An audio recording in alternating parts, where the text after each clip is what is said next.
Harold Heischober Field, right, at the Virginia Beach Sportsplex. There you go.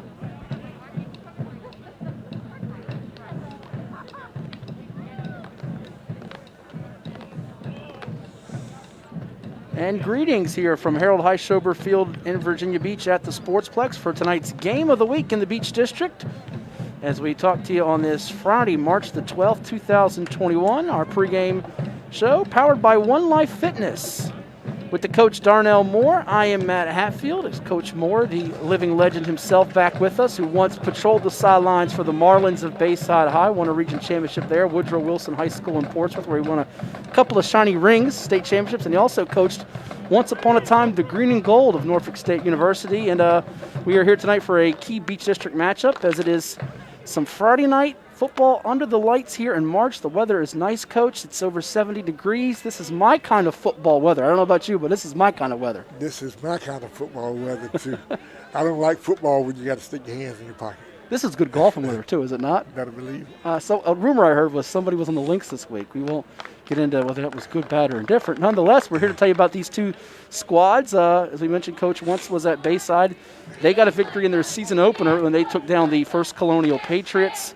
Did so rather convincingly, 46-6. Then fell last week 34-16 to Cox in its second game of the season, in a game that, they looked like they had chances early on in that one, but the Falcons, with its quarterback Dylan Hauser, who's going to Christopher Newport University, did quite well. And while that game was going on, Kellam had its bye week. They were idle a week ago under Coach Chris DeWitt, one of the longer tenured coaches in all of Hampton Roads. I think, other than Mike Smith at Hampton High, Coach, he is the longest tenured head coach in the Tidewater area. He and Hank Sawyer of Lake Taylor, they both began right around 1999 or 2000. But Coach DeWitt's Knights put up a good effort against the Ocean Lakes Dolphins in their opener back on February 26th. We watched that Ocean Lakes team a week ago beat Lansdowne. They fell 18-9, did Kellam, to Ocean Lakes. Defense played well. Jarrell Harrison had a defensive touchdown on that one. Didn't quite muster up enough offense, but here we are tonight with the Knights and the Marlins. Should be an interesting battle, as these two teams kind of have different styles that they go about it. No doubt. Kellam likes to run the ball at you, and Chris, Coach DeWitt, has done that so well over the years.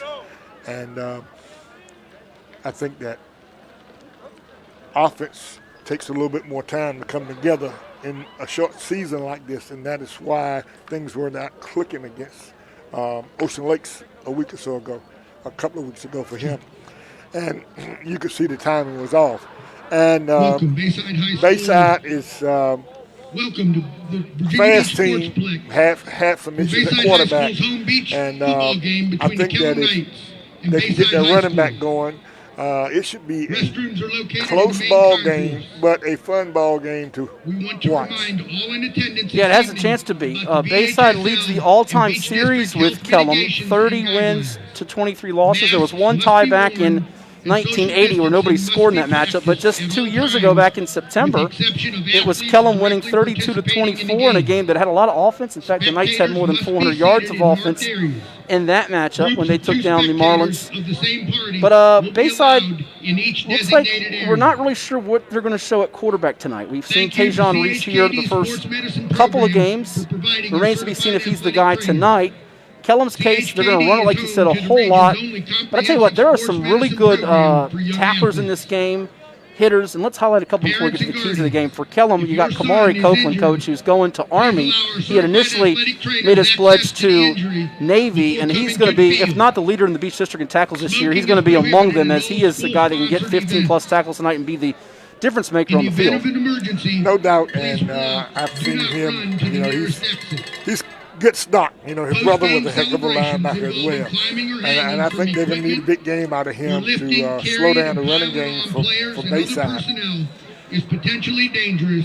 And older brother was Stephen Copeland, if I remember right, went to Elon. That's right. They had another brother, Kobe, who I think was playing some running back, linebacker a couple years here. And Coach DeWitt loves the Copeland family and what a job they've done. Kamari also was a starter on the basketball team this year, so he'll also show that athleticism tonight. Might see him on some offensive plays for Coach DeWitt's squad. For Bayside, they have a number of guys. I think up front, Thurland White and Dylan Middleton come to mind up front.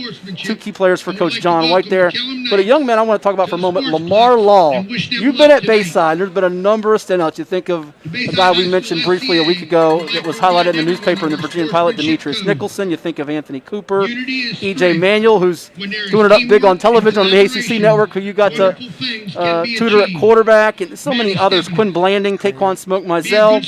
Lamar Law has a chance, when you look at him physically, to be one of those next guys that can play on Saturdays and has a bright, bright future. No doubt about it. He has a beautiful body for football. And I've spoken with him and I've watched him practice, and he has a terrific attitude. And I think he will go far if he continues to work. And from what I understand, he's a pretty good student. It's funny, yeah, and that's a big part of this, getting it done academically in the classroom. Coach, I saw both of these young men in some off-season type events, 7-on-7 passing league that Kellam used to host a couple years ago before COVID put a halt to some of those things. And I saw Copeland then, and I'm like, oh my gosh. At that time, he was like a sophomore. I'm like, oh my gosh, this kid's going to be a college football player. And Law's oh my goodness moment came, I think it was 2 seasons ago, his freshman year, back in 2019, I should say 2 calendar years ago, when you saw, and we cover a lot of these athletes, as you see a couple of our sponsors tonight. I want to shout out VirginiaPreps.com, where I'm the publisher for that site, giving you all the Virginia high school sports news. Go check it out. We'll have scores for you throughout the night from them. And you can also get more high school football and local sports fix on our 757 Saturday Sports Talk program. Give that a listen, 10 a.m. to noon on Saturdays on ESPN Radio 94.1 with yours truly. You'll also hear from the coach, Ed Young, from time to time, and you may even hear from Coach Darnell Moore from time to time as we talk some football, getting closer to the playoffs. But back to Lamar Law, Coach.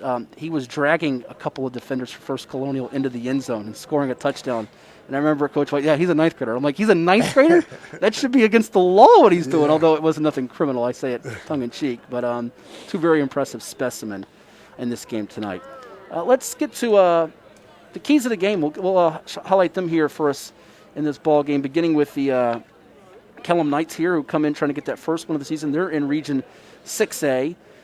Bayside is in Region 5A. For those wondering how the postseason works, only the top 4 are going to go to the playoffs. So let's begin with Kellam here, Coach. What are they going to have to do tonight to be successful and get the victory? Well, Kellam's going to need to stop the run of Bayside. If Williams can get off of Bayside, that's going to mean a whole lot for their offense. And they're going to need to control the line of scrimmage. They did a pretty good job against Ocean Lakes controlling the line of scrimmage, and they're going to need to do that tonight. And third down conversions, they're going to need to convert on third down so that they can keep the clock moving.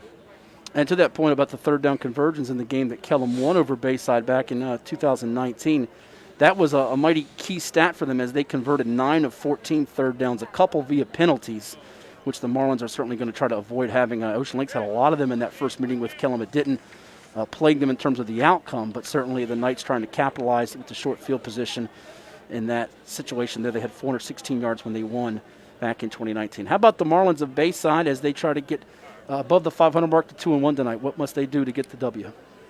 Number one thing they have to do is eliminate negative plays. Last week, they must have had at least 6 negative plays where they lost anywhere from 5 to 15 yards on offense, and that kept them in the hole. They're going to need to capitalize on field position when they have that opportunity, and use the special teams as a spot for them. You know, they scored a couple of times last week on special teams and got called back, and they need to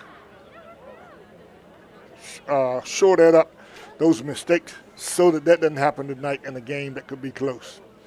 Yeah, to that point with the special team spark, I think Leon Griffin, a sophomore, to keep an eye out for him. He wears number 5 for Bayside. He had about a 43-yard touchdown reception against Cox, but he took the opening kickoff of the season back for a score in that victory over First Colonial a couple weeks ago. And a game like this where it's kind of close to the vest, back and forth. We've seen 2 games here with Ocean Lakes and Lancetown last week and Princess Anne Salem the week before, where you felt like it's going to be a game that has the makings to be tied up going into the fourth quarter. Either team can grab momentum here. A big punt return or a kick return in this type of game, or even a block punt, can certainly give that team the boost it needs to get the W. No doubt. And I was watching some film today of a team that had at least 3 snaps, you know, and that bode well for your defense when they turn the ball off over in a situation like that. You just can't have it. Remove your hands.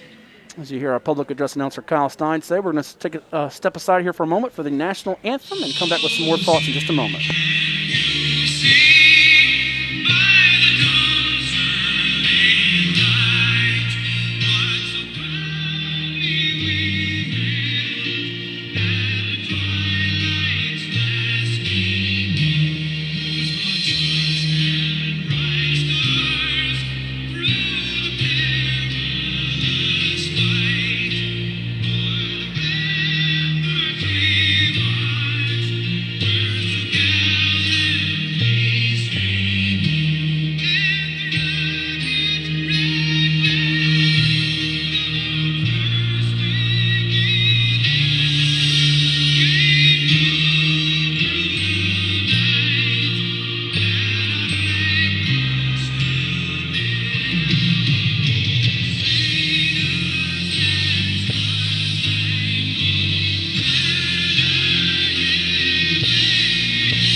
So there you heard our national anthem as we continue our pregame show here on Facebook Live. Thanks for tuning in. Tell your friends, your families. Our broadcast tonight brought to you by Shine Time Power Wash and Paint. Our pregame show here on this Friday, March the 12th, is presented by our friends at One Life Fitness. One Life Fitness located here in Virginia Beach. Go check them out for all your health and fitness needs. With the coach Darnell Moore, I am Matt Hatfield. As you heard, the keys to tonight's ball game. And we look around the schedule here in high school football for this evening on this Friday, March the 12th. It's now getting almost to the midway point, Coach. Can you believe that? We're here in March, 3 weeks in, and we're talking about midway point and playoff positioning. So strange, isn't it? It is. Inside judge. You know, it's just that, I guess, in being that time of year, you know, and we're playing football. Yeah, very bizarre. It just truly is in so many ways. All right, let's give you the lineup for tonight in the Beach District. There's one game that's been canceled, and that's Cox and First Colonial. Our understanding it's not COVID-related. It's due to some player availability, unfortunately, for the Patriots of FC. So we're going to keep our fingers crossed that they can return this season. They've had a couple of tough losses, Coach, the last 2 weeks to Bayside in the opener, then Princess Anne putting up a 70 spot on them. So we're hoping Carlos Martinez, who's certainly plugging away over there, can get the Patriots back on the gridiron. A couple more games to tell you about in the Beach District. The Lansdowne Eagles, who had the tough loss a week ago against the Ocean Lakes Dolphins, they're 1-1, taking on the Kempsville Chiefs, who are 1-1. Lansdowne in Class 6 Region A, Kempsville in Class 5 Region A. I think the thing that jumps out, you say Kempsville's 1-1. How did that happen? Well, they got themselves a forfeit W over Green Run. Green Run had to forfeit its win over the Chiefs due to the usage of an ineligible player. So the Stallions at 0-1 tonight, Coach, at Salem, who is 2-0, the reigning Beach District champs, if you will. This is a must-win for Brendan Williams' Stallions, because if you fall to 0-2 in Region 5A, you're probably not making the playoffs. Probably not. You know, it's, like you say, a must-win. Probably each game from here on in is a must-win. Oh, by the way, they play the second-to-last game of the year, the Ocean Lakes Dolphins. I think their finale is here at the Sports Bucks against Kellam, which could be a winning you're in, losing you're out deal. We don't know yet. Another monumental game tonight, that Green Run Salem game. We'll pass along updates as we get them. That's a big game in the Beach District in Hampton Roads. Princess Anne is 1-1 at Ocean Lakes, who is 2-0. Dolphins looked so good on defense a week ago, Coach, but I tell you what, the thing that jumps out to me is Princess Anne scoring 70, and they beat Ocean Lakes 2 years ago, I should say, in 2019, double overtime. So you wonder, do the Dolphins have revenge on their mind?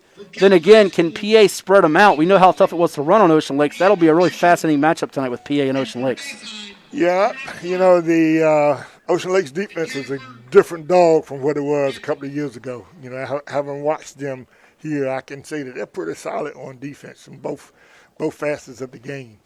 And I think that PA will find it tough sledding, you know, trying to score 70 points against those guys. Yeah, I don't think 70 will be the number tonight. It might be first to 21 wins that kind of ball game with James Yeager's Cavaliers and Joe Jones's Dolphins. Oh, by the way, Ryan High had about 6 or 7 touchdowns in that win for PA over FC.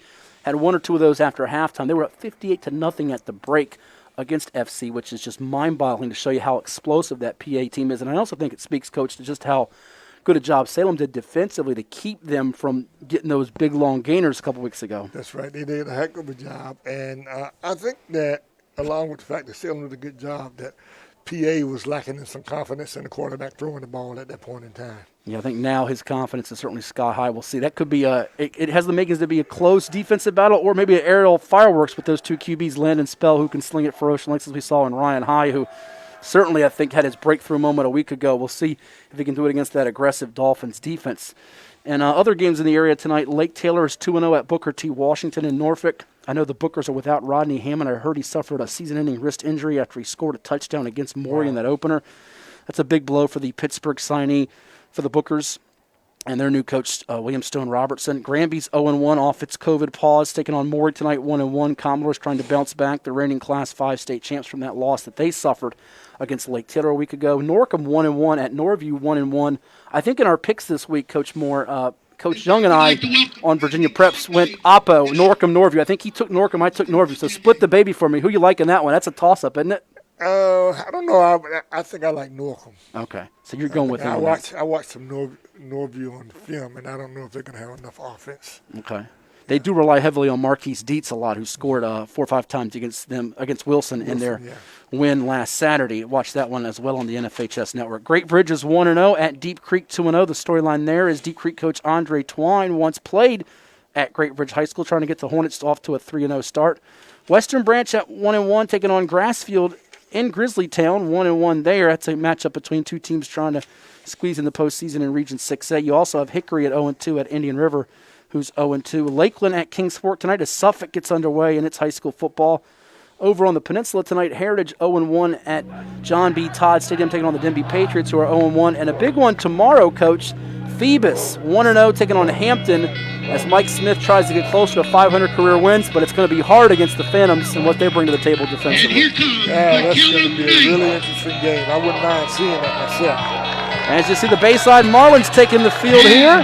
No home games for them this year. They're getting an artificial turf at their school, just like Green Run is. The Marlins in the black unis and the gold numerals, coached by John White, while the Kellam Knights in the white road unis, the dark helmets under Chris DeWitt, taking the field on the opposite side. We have Bayside to the near side of us here as we are moments away from kickoff. A couple more games tomorrow besides Hampton and Phoebus. You have Smithfield 1-0 at Tab, 1-1 at Bailey Field. Smithfield had a dramatic comeback win over York. New Kent is at Pocosin.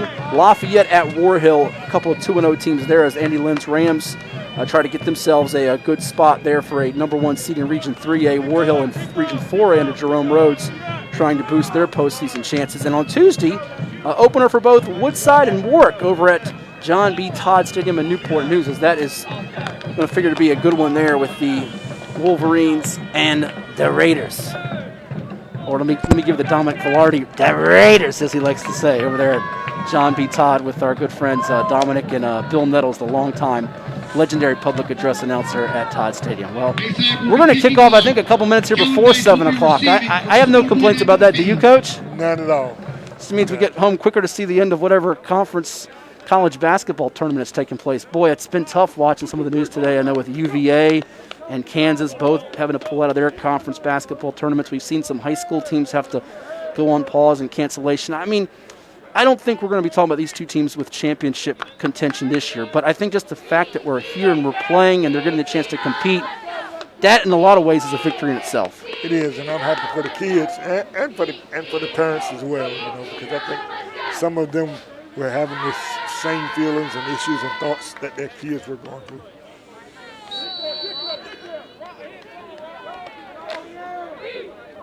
So we are going to be underway here in just a moment with the Marlins kicking off. That's going to be their kicker here, Merrick Mendoza, as it's fielded just inside the 20-yard line. Oh, number 19 picking up Gannon Moore, and he takes a big hit along the sideline. I think that might have been, is that number 44, Javante Martin, that got helmet on him.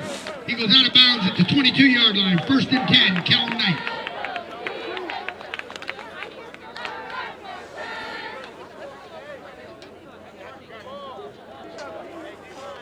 So it'll be Kellam football here, 1st and 10, just inside the 20.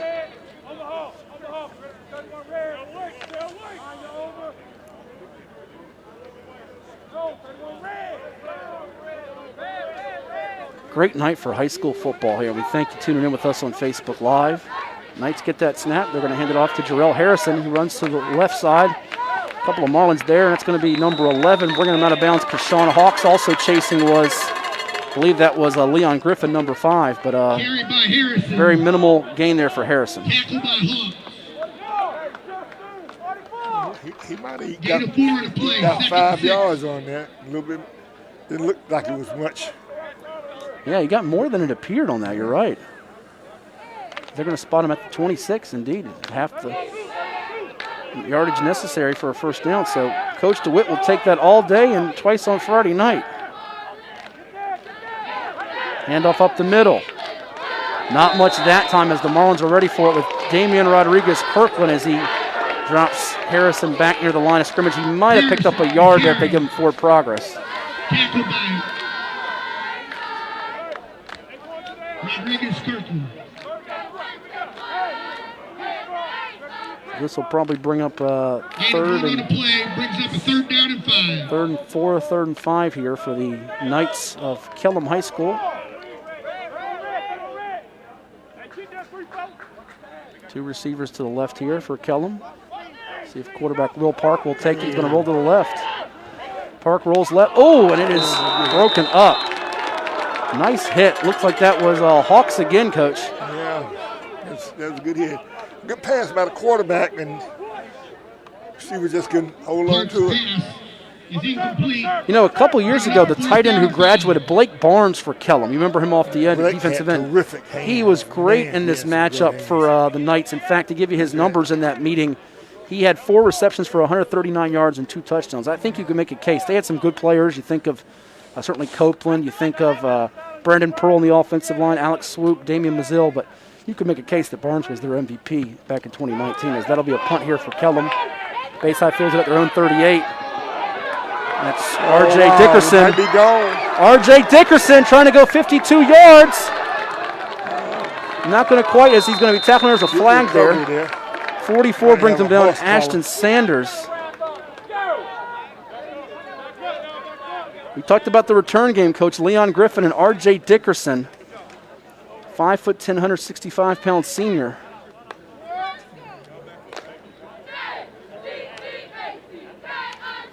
About a 40-yard return.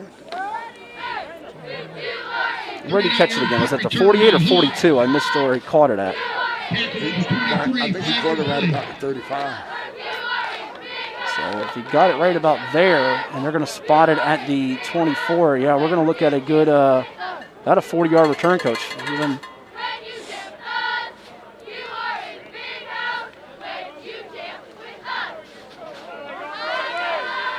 and it's going to tack on a penalty, which is not what Coach DeWitt and his staff wanted to see there.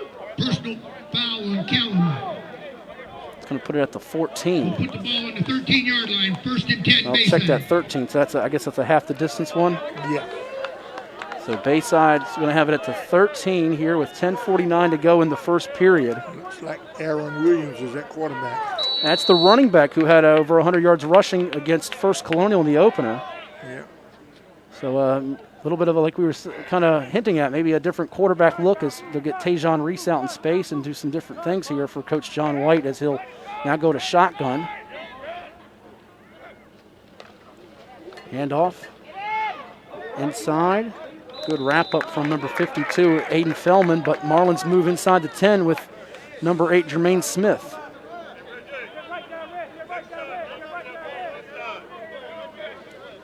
Lifted a little run now by Smith. Smith on the carry, tackled by the interior line for Kellam. Give him about 6 as it'll be under about the 7-yard line. Man in motion, that's going to be Reese, the previous quarterback the last 2 weeks. Back to Smith. Cuts it out, and he's going to get away from a tackler and take it in for a touchdown, but we have a flag on the play. That could be coming back on a hold.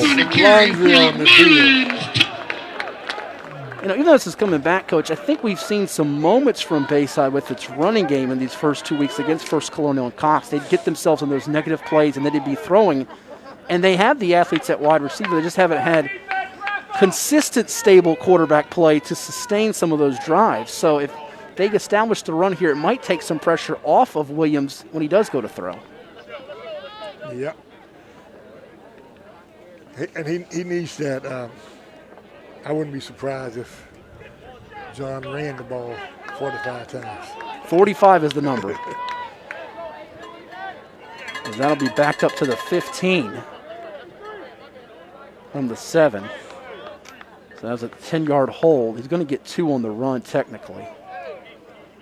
It's that new math I'm doing, Coach. As it'll be 2nd and 12 now from the 15. Or check that from the 10. Oh, no, it's at the 10, so it's not going to be. It's going to be. Penalties holding on Bayside brings up 2nd down and 6. 2nd and 6 from the 10, excuse me. Hand off to Smith now, and he's going to dive inside the 5 before he's tripped up as you had Davis Blaylock, number 12, coming in on that stop. That's a good run by Smith. He probably could have gotten a little more if he put his foot in the ground and going upfield rather than running sideways. He ran about 12 yards sideways. So give him 7 to get down to the brings up a 1st and goal. 1st and goal for the Marlins. Tell you what, I'd run it out left side with Thurland White and Trent Chapman on the left side blocking. They haven't gone that way yet. Here's Reese in motion. Run away from Copeland because that's the guy who will, and that time you see the footsteps of Kamari Copeland, number 5. Is he an impressive looking linebacker at 6'2", 225? Going to be half the distance. You know what, though? You take that if you're Coach DeWitt. I know you don't want penalties, but if he can come through and be unblocked, he can send the guy back 4 or 5 yards if he hits him just right. Or cause a fumble. Yes, exactly. So you take that chance. As will now be at the 1.5, 2-yard line, I guess we'll say. Hand off to Smith, and he just basically fell before Copeland got to him. I think he saw that guy right there and squared him up. Smith on the carry. I think going to the left side away from him would be the way to go here. No doubt.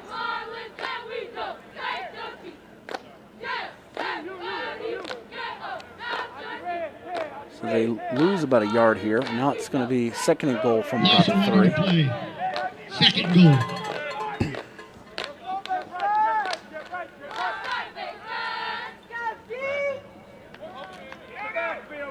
Reese in motion. Quick pass as it's complete to Lamar Law, the sophomore we highlighted for a touchdown. He's got good hands too. Williams passed the Law. Well executed, Coach. They shifted him going one way, and he comes back the other way and finds Law. Touchdown pass for Aaron Williams. It's his first of the, he's caught a touchdown. He's rushed for a touchdown this year, and now he's thrown a touchdown. All he needs to do is add a special team score or a defensive score, and he can have all the boxes checked. Now here's the extra point for Merrick Mendoza. I know he was out the first week, and they had some adventures with the kicking game in week 1 against FC. It didn't matter in terms of the outcome as they won by a running clock margin, but these PATs could be pivotal tonight. And that's Copeland getting his hand on it. Did it go through? It does. So even though Copeland is able to block it, it doesn't keep the ball from going through the upright. Yeah, the timing and the blocking is a little off on that. They were able to squeeze it through. So with 8:19 to go in the first quarter, it's Bayside up 7-0 here on Kellam as the Marlins capitalize on the punt return from R.J. Dickerson. I was noticing there on defense, it seemed like Kellam's defensive line was lined up about a yard off of the line of scrimmage. I don't know if that's by design or mistake. Interesting. I didn't catch that.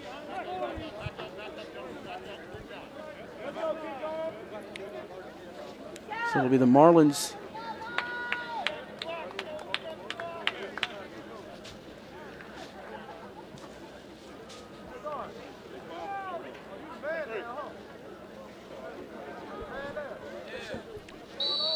As Mendoza will kick this off. You try anything crazy like a squib or an onside here, Coach? I don't think he'll do that yet. It'll be kicked off deep. Kellam fields it inside their own 15. It's number 19, again Moore. And Moore will be hit. A couple of Marlins defenders there. You see number 10 in on the stop as well as number 20. That's Joe Peterson and Latavius Hobbs. On the play by Hobbs. It'll be 1st and 10 Knights on the 28-yard line.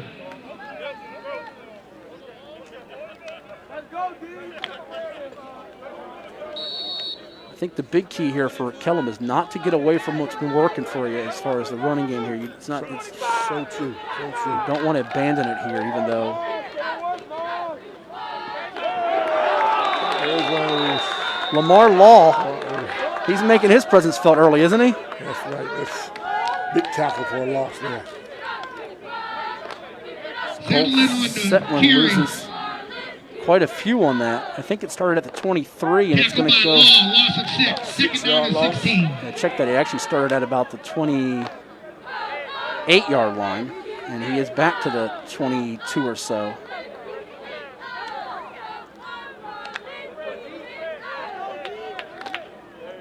Lamar Law strikes you as one of those kids that, he doesn't have the big offers yet, but 5, 6, 7 months from now, he could have double digit.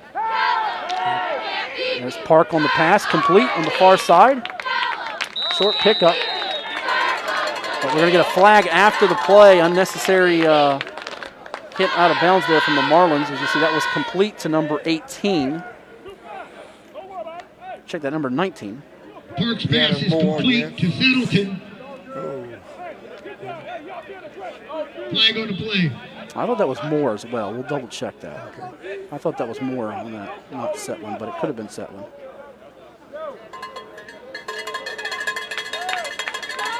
And that's a 15-yarder on Bayside, and those can really demoralize your defense a little bit when you get things working for you. Right. You really helps the offense out. You can't, if you're on offense, you can't get too many of those. So now at the 45-yard line, just a freebie there given out by the Bayside defense after the short completion from Will Park, who seems to be doing okay back there. And Kellam likes to send their tight ends out when they do throw it, so I think blocking those edges are going to be really crucial. Double handoff. Oh, and Pick is ready for it. Aiden Pick gets Cole Setlin quickly. Settling on the carry. That's to be expected of Kellam when they cross the 35-yard line, anywhere between the 35 and the 15 on the other side. You're going to see a reverse once or twice. Aiden Pick, a young man that Coach John White is extremely high on, a linebacker, 6 foot tall, 220-pound senior. Says he comes to workouts, no nonsense, always dedicated, loves his spirit and his energy here as the Knights now on 2nd and 12. You're calling it right on cue, Coach. Darrell Harrison with the screen. He gets by number 3 and gets near the midfield marker. As you see, Damon Rodriguez trying to tackle him there. Pass to Harrison is complete.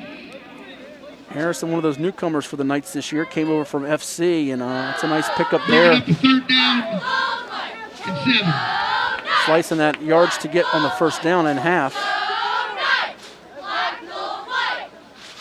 Well, almost in half. I should say in thirds. About 4 yards on that. And if they can get half of this, they may consider going for it. This might be 2-down territory here. Operating in that phone booth, what they call it. That tight formation. Park rolls right. It's going to be incomplete. Came close to being picked off, as you saw Marlins defender dive for it. Check who that defender was diving. That was number 15, Dickerson again. Ronta R.J. Dickerson. And now it's punting. That's the gamble in going for a pass on 3rd and 8. If you get 3 or 4 on that, it's a run. You might keep the offense on the field. Once the Knights try with some trickery after Coach DeWitt goes with a fake. Keep an eye on number 3, Gavin Hill there. He's the up back. If they dared hike it to him. Well, it's going to settle the punter. And booted away by the Knights. And it'll take a hop, and the Marlins will dive on it. Not sure why they did. We talked about that last week. Very smart play there. Fakes. Yeah, you need to leave that alone.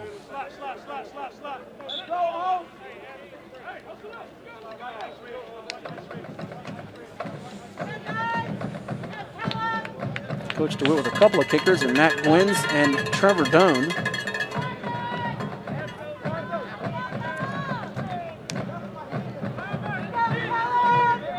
Bayside's ball on the 26-yard line, 1st and 10. So Bayside's second possession of the night here, 5:55 to go in the first period. As they have it at about the 27. Handoff up the middle. Tajon Reese, is he off to the races? One guy to beat, he falls down as Jarrell Harrison was chasing him, but a great gain for Tajon Reese, the 5'9", 165-pound junior for the Marlins.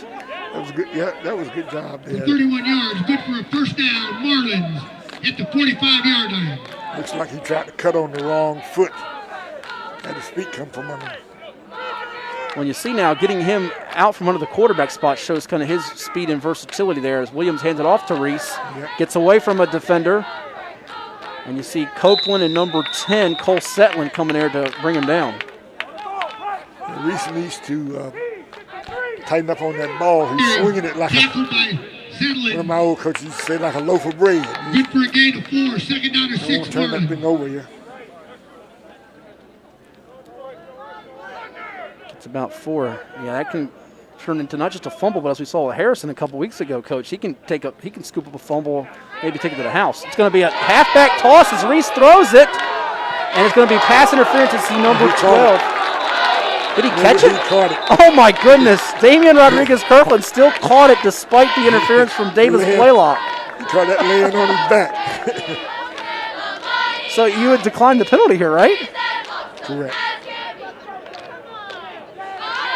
That was like that Monday Night Football play. Remember Antonio Freeman when Al Michaels said he did what when he caught it falling down on Monday night against the Vikings? My buddy John Laser, the play-by-play voice of Virginia Tech, will let me remind him of that as he's a diehard Vikings fan. That's going to go right there at the 11, a pickup of 30.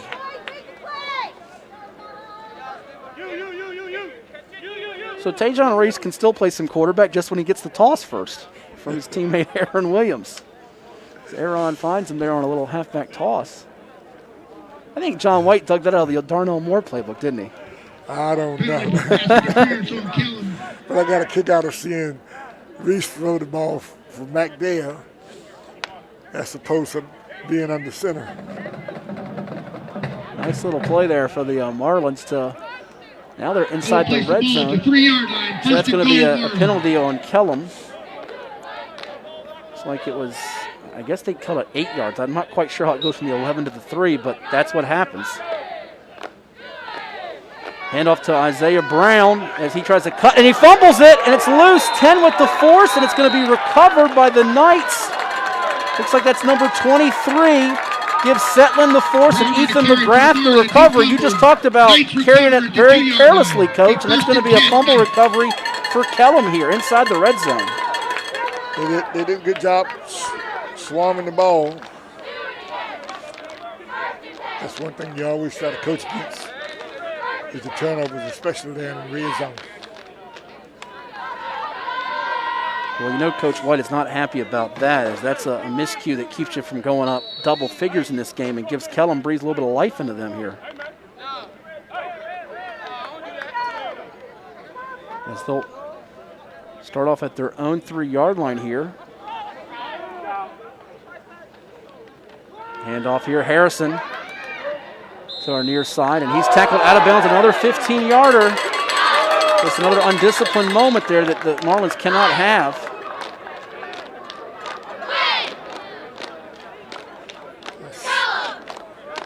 Harrison on the carry for a short gain. Flag on the play.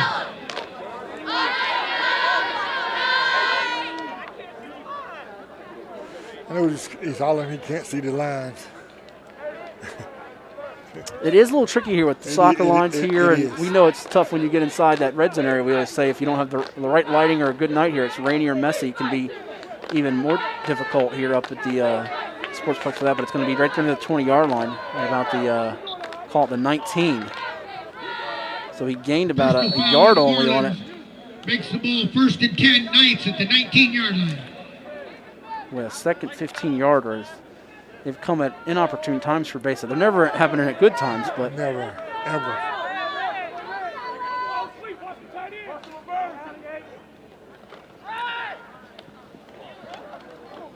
Harrison, and he's brought down by Devin Jones, number 6. Older brother Trey now playing linebacker for the Hampton Pirates. All right. Harrison on the carry, tackled by Jones. Terrific student. They're excited about The Second growth here down, of 12 for Devin the Jones. It's improved quite a bit from his first varsity action where he was trying to pick things up, and now a key figure on both sides of the ball. Also makes some plays on offense at wide receiver for them. 2-yard loss there is now Kellam really needs to get some real estate here on this second down. Park will look to throw. Going deep now. Has a man. Just overshot, intended for Davis Blaylock, as you saw the defender chase him down, Leon Griffin, with his closing speed. Pass intended for Blaylock. And we're going to get a personal foul, so it's not going to be 3rd and 12. It's going to be a fresh set of downs, a third 15-yarder on the Marlins here. Second one in this drive. Well, you talked about, one of the keys being to minimize the negative plays, but they're having negatives just basically shooting themselves in the foot.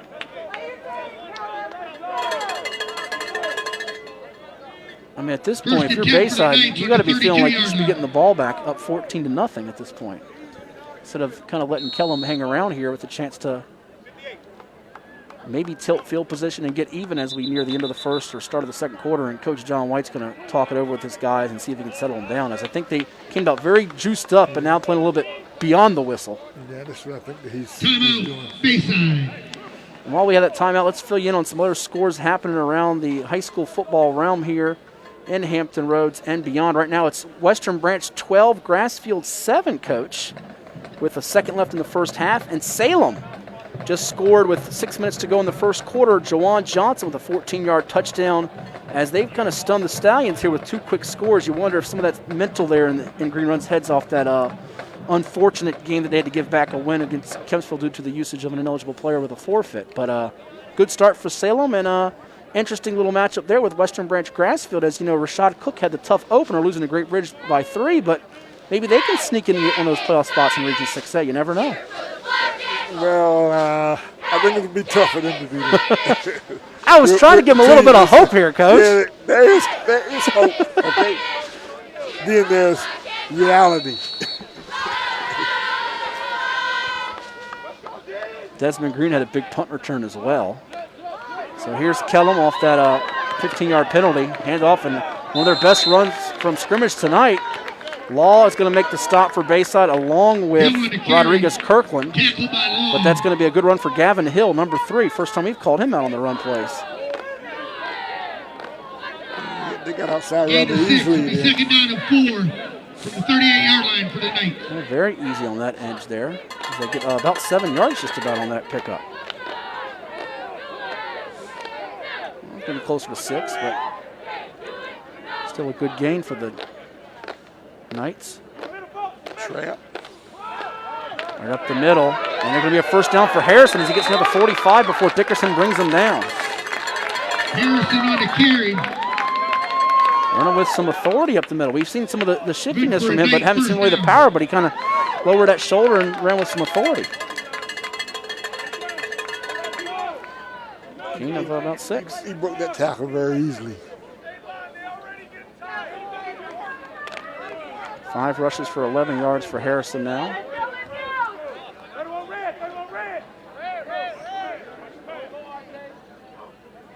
Oh, and man jumps. It's going to be the left guard. Your center tonight, Robbie Gill for the Knights.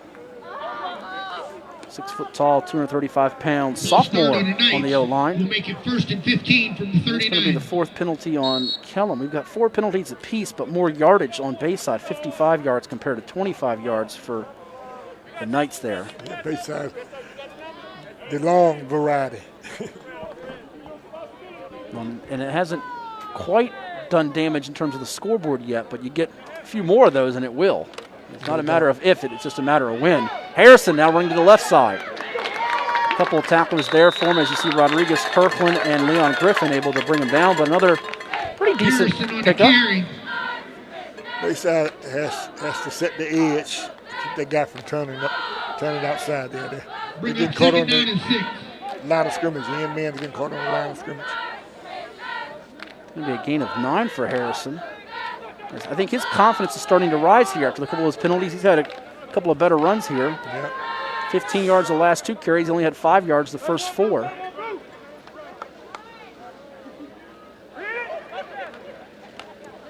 to be a fake handoff, and he keeps it. Aiden Pick is ready for the quarterback. Good stick by Pick. Yes. Hey, that rhymes. That was a good read there. Park on the carry, tackle by Pick.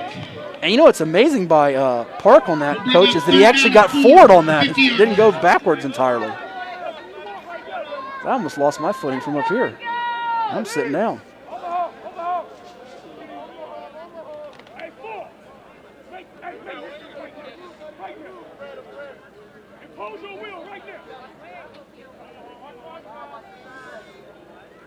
Kingsport 28, Lakeland nothing at the half.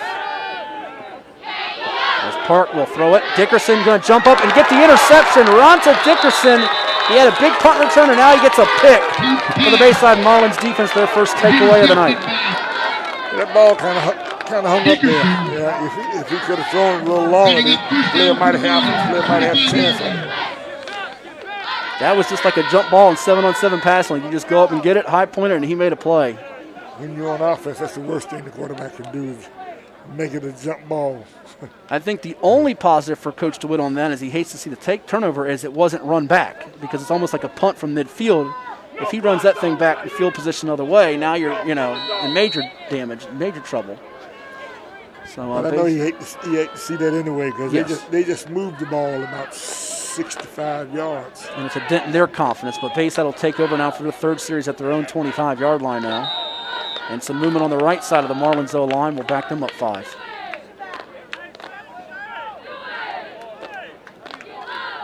Full start for the Marlins. We'll bring up a 1st and 15. Way too many penalties from both sides tonight.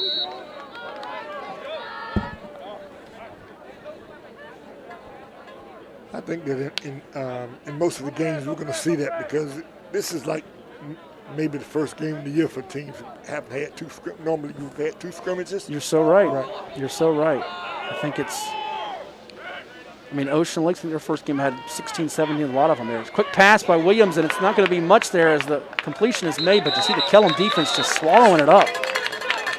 That was a great job by the defense. 5 caught it. It's going to be 45 in on the stop. Williams pass to Smith. Derek Gilbert. And it helps the defense a lot when the wide receiver doesn't block on that. Complete for a loss of 2. We'll bring up 2nd down and 17. Thought that was Griffin who made the catch, Coach, but I could be wrong on that.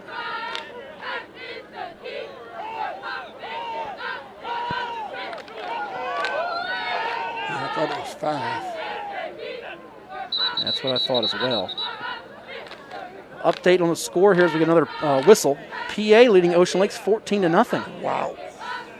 They found something with that quarterback, Ryan High. Didn't air it out against Salem, but they're doing it here these last couple weeks, and we've reached the end of one quarter of play. Bayside leads Kellam 7-0 here in our broadcast brought to you on Facebook Live by our friends at Shine Time Power Wash and Paint Professionals. We'll take a quick timeout and come right back. As a lifelong local, avid waterman, coach at Kellam High School, coach at the Virginia West Shopping Club, also a member at Virginia Beach National and Hanover Ridge Golf Club. The 757 is a great place to live and play. As a seasoned realtor at the Bryant Group, I know I can find you the perfect home.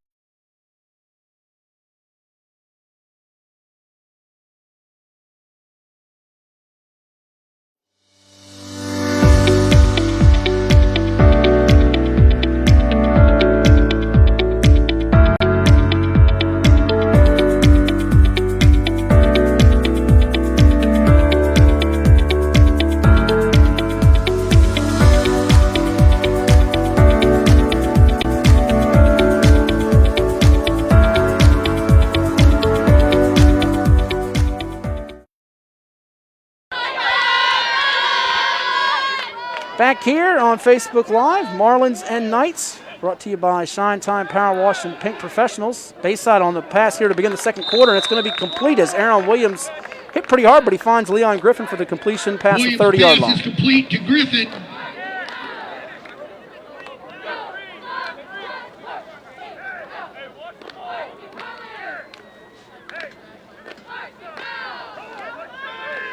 3rd and 5 here. Bring up a 3rd down and 4 for the Marlins. Just past the 30-yard line now for Bayside. Best pass of the night probably for one Aaron Williams. Handoff now. Going to be short of the marker. Run into congestion. That's good for the Kellam defense coaches. They like to pretty much bottle you up inside. True. McGrath and Copeland in on the stop. Jermaine Smith getting very little. Maybe 2. It's going to be a long, well, it's going to be a yard. He's going to be a yard short here. He's going to get about 3 on that. And that's going to bring back Isaiah Brown, who had the fumble earlier, but coach keeping the confidence in him for these short yardage situations. He's been kind of their fullback guy in the backfield. Yes. But they're going to go with shotgun here as opposed to being up under center. I see so many teams in college and high school do this. I can't figure it out for me. Maybe you can explain it to me in a moment. Like he's trying to draw somebody off sides. They hike it. Williams gets it, and Copeland's ready for it, but he gets away from Copeland last second and gets the first down. Copeland had him, but he just squirts away. That leg strength from Williams. Williams on the carry. A great job by Williams. That second effort to get it, like you said, Coach, the leg strength, so important. But tell me a little bit, why do we see so many colleges and high schools now go to shotgun spread formations on your short yardage? Because we didn't used to see that in years past. Well, I think for some coaches, a lot of them want to do a little read zone stuff. Okay. And that's why they do it. For me, I'd rather have the quarterback up under the center where we have the handoff can be made in a hurry. Trips right, and the pass by Williams over the head of Leon Griffin, incomplete. Bring up a 2nd and 10 for the Marlins. Do you think it will trend back the other direction where we see more, double tight under center I form looks, or is this something you think is going to continue to evolve here with football? No, I think it'll come back to that. You look at the NFL, and you don't see a whole lot of teams that do 3 wideouts and shotgun down on the goal line. And you see some colleges do it, but they know that when crunch time, they got to get down there with 2 tight ends and a blocking back to get in the end zone. Well, we're seeing a lot more of your Cam Newton, your Lamar, your quarterbacks that are running style. You're seeing some of that implemented in the NFL game from the college packages. It's a quick completion from Williams to Rodriguez Kirkland, and Copeland will bring him down. Like a man among boys up there is Copeland with tackles, but Rodriguez Kirkland's flying around here making some good plays for Bayside, and that one's one of them with a first down. Tackled by Copeland. Well-designed play there. 13 yards for Rodriguez Kirkland, who has 2 catches for 43 yards on the night.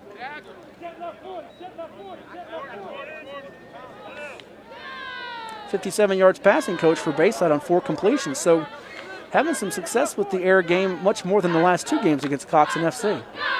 True. Griffin in motion. Kellam's got to be careful not to jump off side. We're seeing those guys get very close to that line of scrimmage. High snap. Williams gathers it, runs up the middle, and he's met by none other than Copeland along with another Knight. What a crisp tackler he is. Tackled by Copeland. I believe that was probably designed to go off left tackle, and with the bad snap. Gain of 3 on the play will bring up a 2nd down and 7. Aaron Williams with his 2nd rush of the night for 7 yards. Pretty good drive being put together here for Bayside. They had that false start to begin the drive with 45 seconds in the period that backed them up to the 20, but they've had solid pickups ever since. 3 receivers to the left side. Williams will look that way, looks back the other way, he's going to run. 2 defenders are there, he gets it off, and you see 1 covering 1, as that was intended for Reese, and Harrison is right there with the coverage. Intended for Reese, incomplete. 3rd down and 7 from the 46-yard line. So 3rd and 7 now from the 46 of Kellam here. 2 down territory? If you run it. If you run it, okay. If you run it. Because the risk of passing it here and you don't get it, you could be backed up, a penalty, a sack, anything. Puts you outside your comfort zone.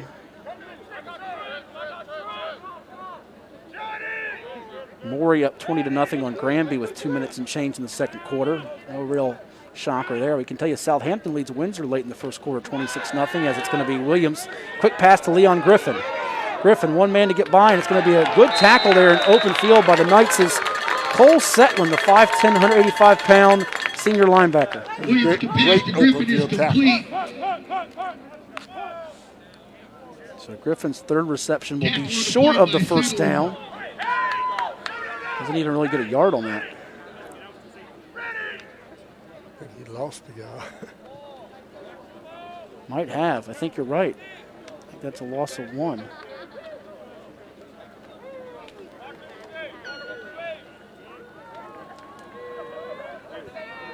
Bayside, again, moving the ball well in all 3 of their possessions, but only 1 touchdown to show for it.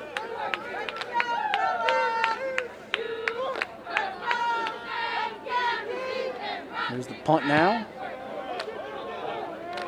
It's going to be caught at the 15. And that'll be a couple of Marlins, including Will Coxon on the stop.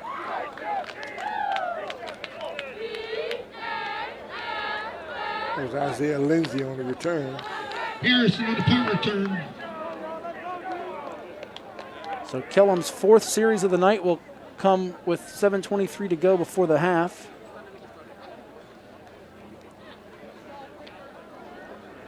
And a chance here if you're Kellam to put together one of those vintage 12-play, 15-play drives. They were moving it earlier, and then the interception stopped them. I would say they need at least a first down in this series. Harrison runs to the left side. He's going to be met by a host of Marlins. Dickerson in on there, but I think the stop's going to be made by a couple of those linemen. You see Devin Jones at 34, Salim Lewis in on the stop. Yeah, Kellam needs a first down because they don't want to have to put this ball back to Bayside and give it back to him around out midfield. 2nd 11 for the Knights. Yeah, a loss on that play. You know, Bayside's tricky to run on. They're not quite as stingy as, say, an Ocean Lakes coach, but they can really make it hard for you if you don't break the big run. It's hard to get those 4, 5, 6-yard chunks on them from what we've seen here so far in the first half. Most of the yards have come running the edge. Mm-hmm. Or basically you catch a guy out of position or a missed tackle as opposed to just kind of ramming it for 5, 6 yards at a pop. Yes. That's going to be a penalty moving the Knights back. Dead ball, legal procedure against Kellam. Well, I think the tricky thing here for Coach DeWitt, too, in addition to that, is he doesn't have as many seasoned bodies up front. He's had some more veteran linemen in years past. And not having your traditional offseason, it's hard to get that rhythm. It really is. So we'll be placing it right here at about the 17-yard line after that illegal procedure penalty. That's going to be the 5th infraction of the night on Kellam.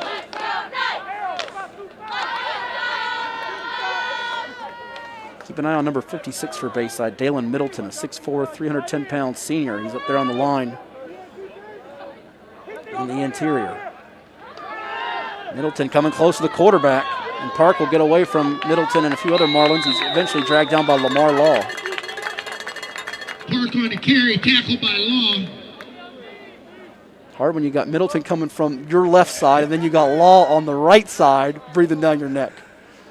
Bring up a 3rd down and 8 from the 25-yard line. That's when you find the soft spot. If there's a soft spot on this turf. I think you got about 8 on that, Coach, much to my surprise. Screen again. Screen is there with Harrison. Can he get to the marker?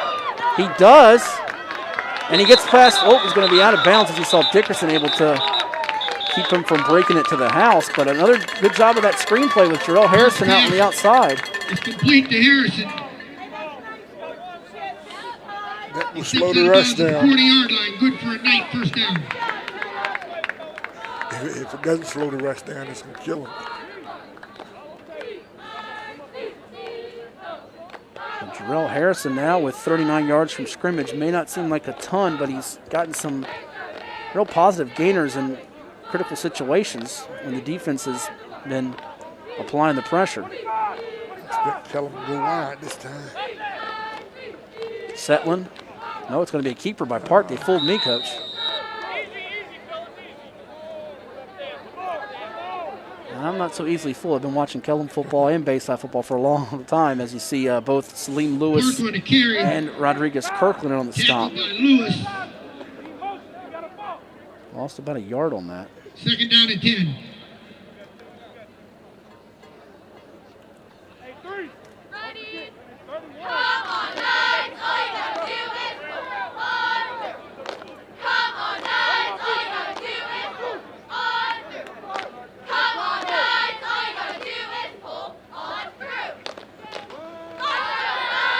Harrison to the outside.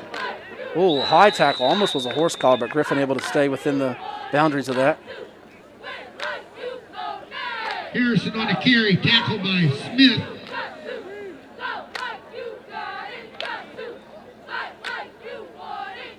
Well, are they trying to set him up for that counter or trap play with getting some of these perimeter edges to see if you catch someone out of position? With the reverse, that little quick reverse there. They tried to once and Bayside stopped it.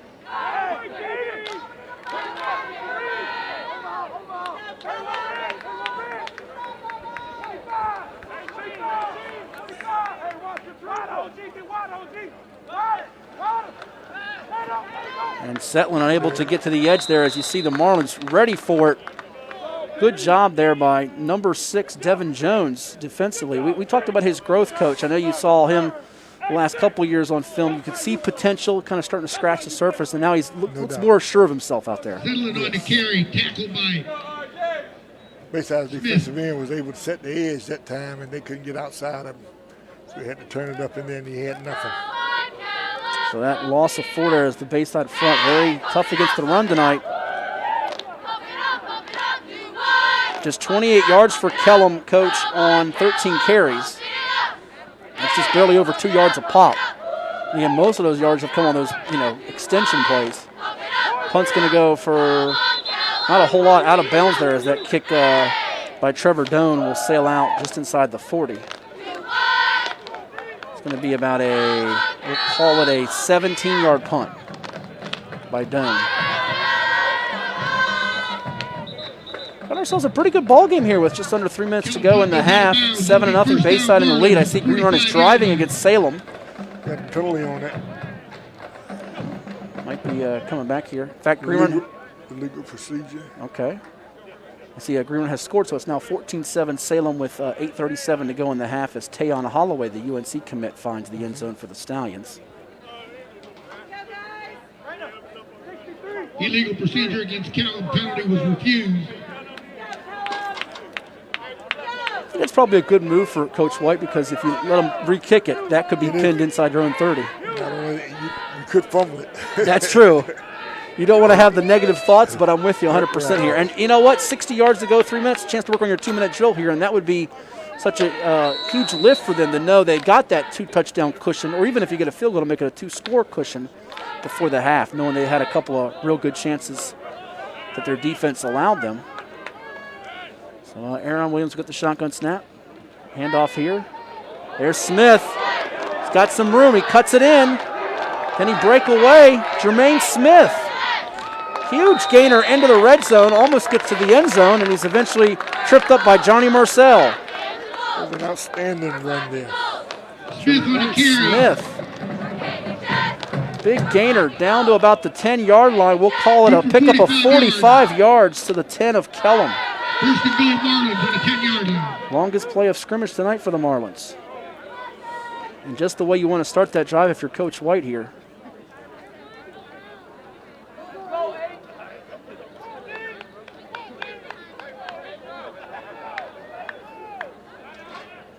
We'll shout out some of these offensive linemen in a second. Pretty good push there. Oh, now that time, Kamari Copeland, they forgot about blocking him. That's the guy you better get 2 people on the block. Got to get blocked. Man, oh man. Especially 3 yards in your own backfield. Tell you what, he brings it, doesn't he? He does. Lays the wood.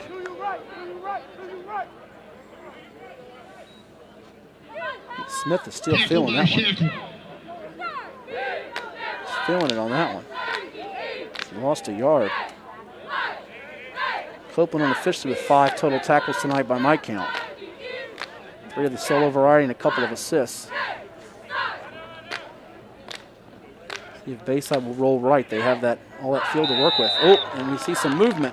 Did they get someone to jump? They did. You saw Copeland kind of hesitating.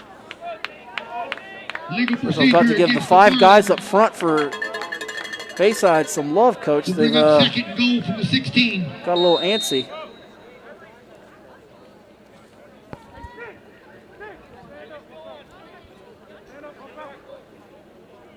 You'll have Devin Jones as well as Leon Griffin, Tajon Reese, and Smith will be your man in the backfield. Looks like it's going to be trips right with Jones and then Griffin in the slot, and the outside man being Reese, who played quarterback the last 2 weeks. Sort of a jack of all trades for the Marlins here, as we have just over 1:20 to go in this first half, and the clock is ticking. I think Bayside's got to pick up a little bit of the urgency. Williams gets it. It's going to roll right. Throw is short for Jones there.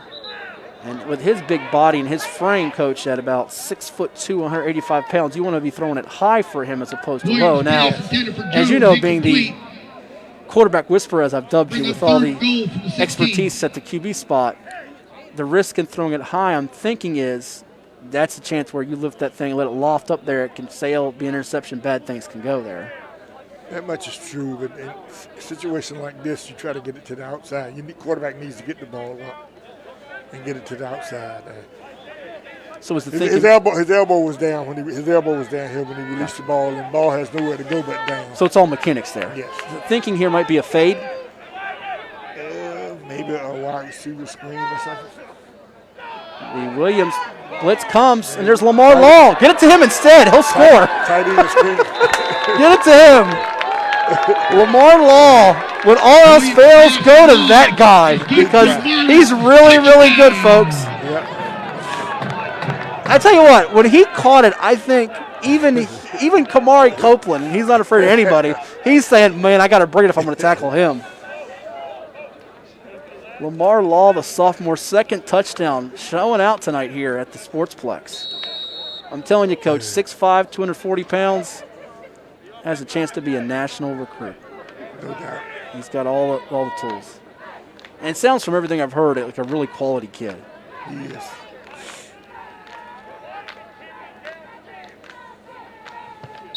Aaron Williams' second touchdown pass of the night, and that extra point by Merrick Mendoza is good. So our score, Bayside on top 14-0 on Kellam with 1:02 before the break. And we'll take a quick timeout here on our Facebook Live, brought to you. New DQ rotisserie-style chicken bites. I never thought unbreaded chicken this good was possible. I love you just the way you are. Finally, chicken that is tender, juicy, and flavorful all by itself. Thank you, DQ, for giving me just what I needed.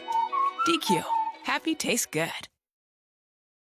And we're back here on Facebook Live with the Coach Darnell Moore. I am Matt Hatfield. Our broadcast presented to you tonight by Shine Time Power Wash and Paint Professionals. Need to get your pool deck ready for summer? Hey, it's only a few months away, so call the pros at Shine Time. Clean your concrete or pavers, rust stains, no problem. They have you covered with that too. Visit ShineTimeInc.com. That's ShineTimeInc.com for a free quote today. I tell you what, I wouldn't mind jumping in the pool here. We keep this weather going. Haven't been in a pool in about 2 years with the pandemic and everything, but it sounds pretty good to me.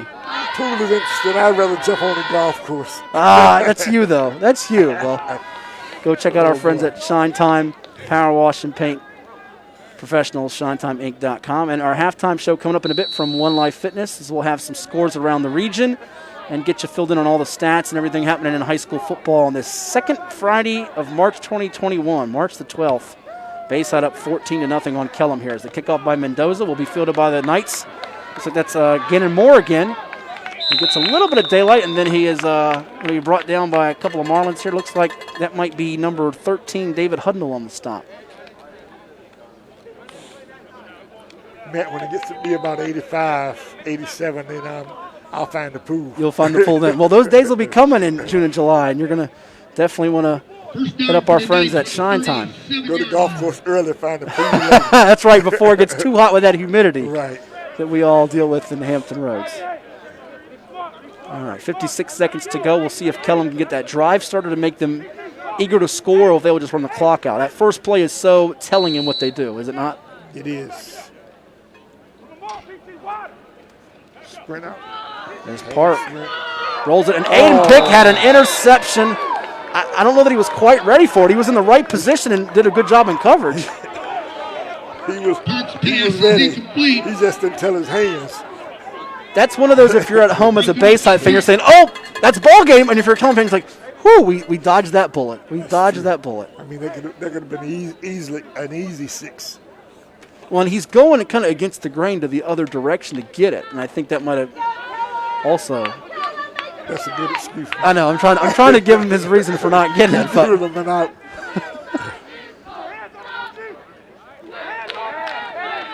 Quick screen, Harrison and Devin Jones. Oh, he gets away from Jones. Harrison's still on his feet. Can Rodriguez Kirkland get him? No, he gets away from him as well as another defender, and he steps out of bounds. I think Keshawn Hawks was chasing him, but what determination by Jarrell Harrison to stay with the play. Great job by that young man. I thought Harrison was going to be brought down by Jones, but he's able to bring up a 3rd and 1 now. Brings up 3rd down and 11. Oh, 3rd and 11. Yeah, I thought he was moving it up there. Okay, so it is going to be 11 rather. That's good news for the Bayside defense.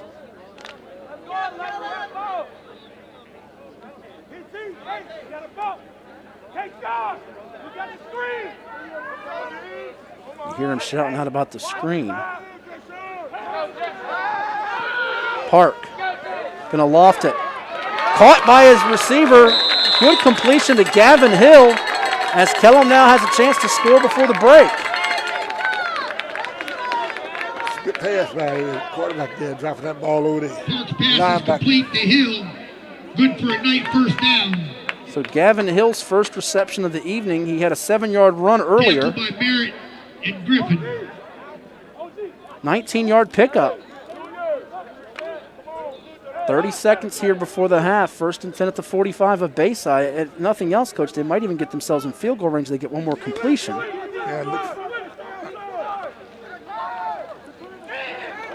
Park will throw it incomplete. But there's a flag. They're going to call, I guess, a holding on that? Or interference? As they say, Merritt was probably too close to the intended target, Hill.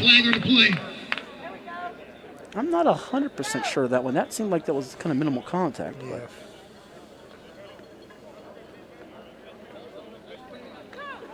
So it's going to be marked off to about the 30-yard line of Bayside. And that 15-yarder, 80 yards in penalties on 7 infractions. And now you are in field goal range. I know Kellam's thinking score a touchdown to make it 14-7 here, but you want to get at least something if you can't, in these first 2 downs to get yourself in touchdown range.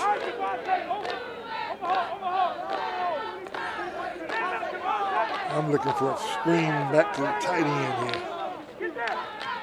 Oh, no, they won't draw. And Harrison's going nowhere.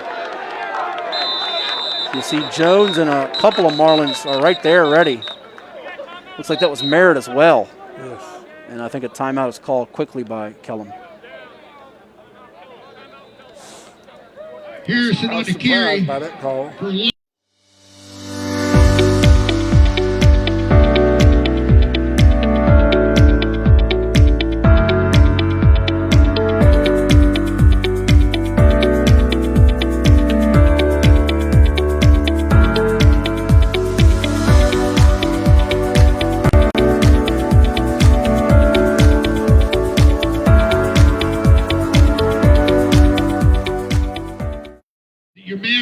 Back here on Facebook Live with 14 seconds before the half with the Coach Darnell Moore. I am Matt Hatfield. Our broadcast tonight brought to us by Shine Time Power Wash and Paint Professionals. Calling all local business owners at spring cleaning time. Visit shinetimeinc.com for your free quote today, as Kellam had a chance to, I think, get themselves in field goal range if nothing else, Coach, but that loss of about 7 yards by Harrison with the likes of Merritt and Jones in on the stop. Going to make it, I think, pretty much Hail Mary time passing-wise for the Knights. So we'll see. Yep. Or a long completion, put him in field goal range. They can't get to the sideline as Park rolls, gets away from a defender, and now he's going to take off near the sideline. Can he get out of bounds? It's going to be close as he is tackled there. Looks like that's going to end the half as you had both Rodriguez, Kirkland, and Hawks ready to bring him down. They're probably going to put 2 seconds back on the clock. For a gain to the 31 will bring up 3rd down and 11. So he's going to get, looks like 6 yards, Coach. Do they put any time back on the clock here? They're going to put 2 back on the clock. And they're going over to At least 2. talk with Coach White, the near side to us, and the officials on the far side, giving the instruction to Coach DeWitt and the Kellam staff. Might be 4 seconds, rather. It's like 4 seconds is what we're going to have here on the clock. 4 seconds. The runner went out of bounds with 4 seconds on the clock. And at 48 yards is too long a field goal, wouldn't you think? Timeout, Kellam. Probably. Though there's not much wind tonight. No, it's not, but he would have to drive it, and that may be a low kick, which could get blocked here in the middle of the field. And run back. Yes.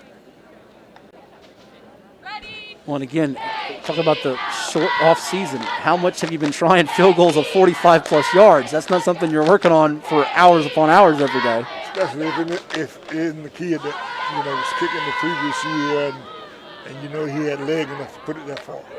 Coming up, our halftime show presented by One Life Fitness, as Coach Moore and yours truly will give you some scores and some stats, scores around the Hampton Roads area, including the Beach District tonight. Some other big games happening.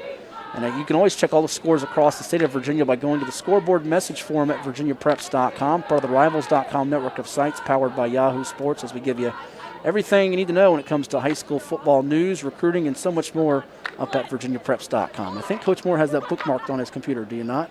Yes. All right, just making sure. No doubt. You can tune into ESPN Radio 94.1 to get more of your local sports fix, whether it's high school football, college hoops, all the March Madness stuff coming up in a couple days with Selection Sunday around the corner. And ESPN Radio 94.1, your home for not just high school football, but the Final Four and all the big events in the world of sports here. Heard on ESPNRadio941.com as well. So the Knights are going to keep the offense on the field. No long field goal try, and who can blame them? As this will be a pretty much, did you call this the Hail Mary pass or the Chuck and Pray? What was your terminology for this? Well, I'd call it Chuck and Pray for Hail Mary. Chuck and Pray for Hail Mary. Great answer. That's going to be tipped and almost caught off the ricochet as you saw Leon Griffin get his mitts on it. He was thinking interception. Kellam was thinking highlight reel Sports Center moment on the pass by Will Park to end the half. And we have reached intermission. Our score, Bayside 14. Kellam nothing. We'll step aside and come back with some statistics on this first half as well as some scores around Hampton Roads right here on Facebook Live.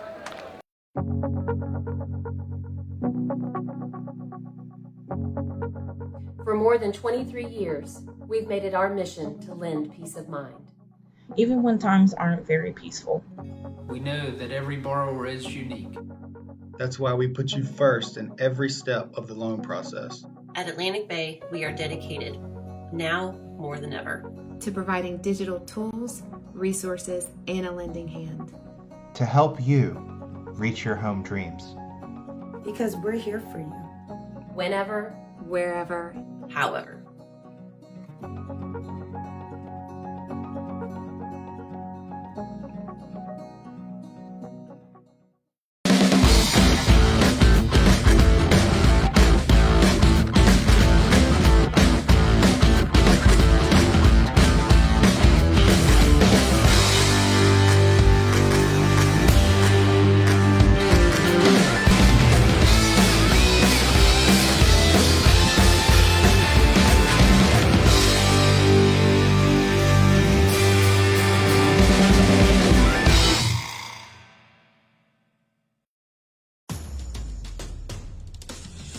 Nobody cares for more young knees than CHKD Sports Medicine.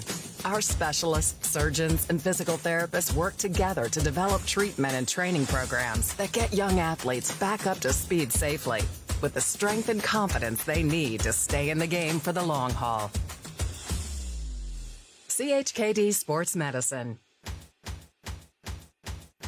Care today to last a lifetime.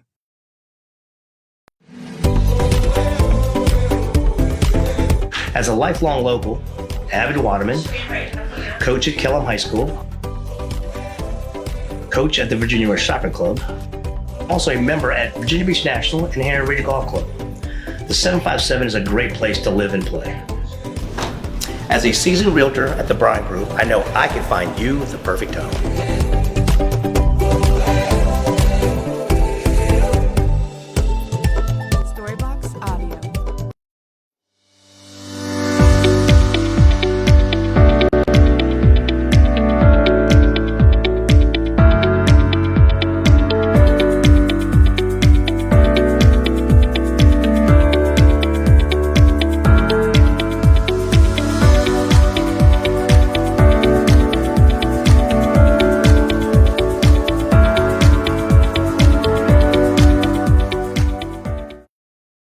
Uneven concrete on your driveway, pool deck, patio, or walkway is unsightly and dangerous. Polyurethane injection from JES is an easy, affordable solution. Protect your greatest asset and call JES today. Owned and operated by professional engineers, our team gets it right the first time and has provided permanent solutions to over 70,000 homeowners. Every job we do starts with a free estimate and comes with a transferable long-term warranty. That's the JES promise. Okay, so maybe we're new to home improvement, but we're determined. We got an insider tip on the ultimate flooring destination. Whoa, Floor & Decor is amazing. Look at us. We're shopping alongside real-life designers and contractors. I love this tile. And this one. And these prices? Look at this. Durable and water-resistant. We should do the kitchen next. Oh yeah, we found where the pros go. Now we're unstoppable. Explore Floor & Decor in person or online at flooranddecor.com. Ding, ding, ding. Winner. You know what we could all do with? Ding, ding, ding. Winner. More winning Wednesdays. More first dates with zombie kills. More t-shirts that say winner on the front and winner on the back. You know what we could all do with? Ding,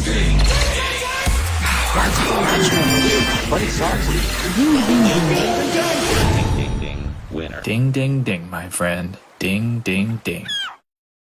Ding, ding, ding. Winner. You know what we could all do with? Ding, ding, ding. New DQ rotisserie style chicken bites. I love you just the way you are. I never thought unbreaded chicken this good was possible.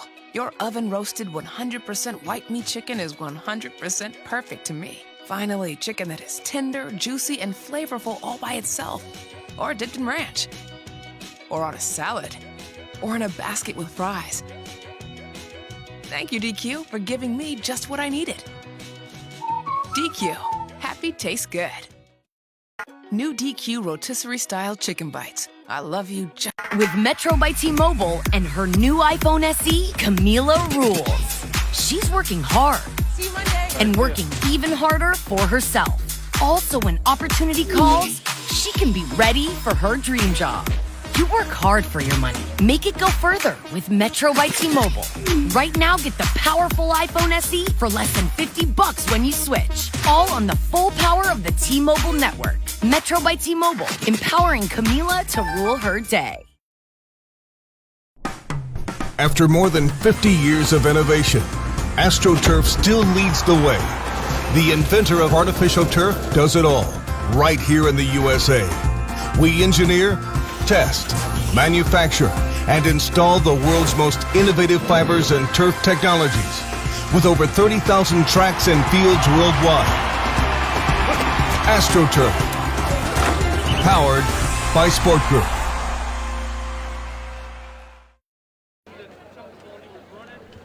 And back here on Facebook Live, it's our halftime show presented by One Life Fitness. Go check out all the One Life Fitness for all your health and fitness needs across Virginia Beach. With the coach Darnell Moore, I am Matt Hatfield. Our score through 2 quarters of play in this Friday night March football in the Beach District. The Bayside Marlins lead the Kellam Knights by a count of 14-0. Let's give you some halftime stats here in this first half for Bayside. Aaron Williams, 5 of 9 for 42 yards passing, 2 touchdowns. He's been known as the running back the last couple weeks. Had a 100-yard game rushing against First Colonial in the opener. 2 of his touchdown passes tonight to Lamar Law, the sophomore tight end, 6'5", 240 pounds. He's also hooked up a couple times with Damian Rodriguez-Kirkland for completions for 43 yards for Rodriguez-Kirkland on his 2 catches. Leon Griffin has 3 grabs for 10 yards. Jermaine Smith, the main ball carrier for Bayside tonight, with 6 rushes for 59 yards. Tajon Reese has 2 carries for 32 yards.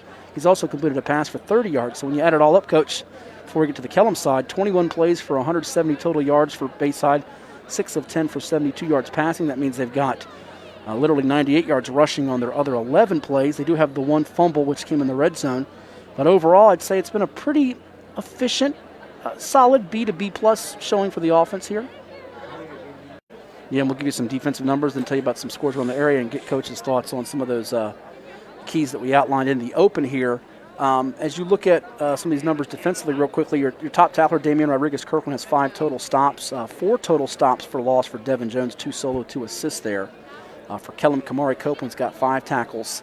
If you look at the total numbers of stops behind the line of scrimmage tonight, Coach, for Bayside, you're looking at 4, 5, 6, 7, 8 tackles behind the line of scrimmage tonight, 3 for Kellam. So we've seen a total of Rodriguez, Kirkland, Law, Jones, Merritt, Hawks, Pick, Lewis all make stops. It's mostly been Kamari Copeland as the guy that's been the enforcer for Kellam. So they got to find that second, third, other guys to kind of make that impact play defensively, do they not? They do, and it needs to come from the front four. I would agree 100%. I mean, that's where you do some damage against the Marlins. And Cox had a pretty good success with their front four a week ago. So those are your numbers here in the first half. Again, brought to you tonight here on the Halftime Show by One Life Fitness. We thank everybody for tuning in. If you got any questions or comments you want to pass along to the coach, Darnell Moore, or yours truly, Matt Hatfield, please comment below on the video. We'll try to get them to you. You can tag Darnell Moore on Facebook. You can tag me, Matthew Hatfield, on Facebook. We'll try to address any of your questions or high school football thoughts throughout the evening here. Maybe we'll get that sponsored here in the future. Some of our viewer fan mail, if you will, during the game. That'd be neat. That'd be great. Let's fill you in on some of the scores around the Hampton Roads area tonight as it's halftime in Virginia Beach. Not just here, everywhere. Princess Anne leading Ocean Lakes 14-0 as Ryan High has thrown for 144 yards and a touchdown. He also has a touchdown run, and Tyshawn Chapman has 7 receptions for 82 yards. The Dolphins held to just 25 yards of offense in the first half. Follow Reese Becker on Twitter, my man from VirginiaPreps.com, as he's covering that game for us tonight.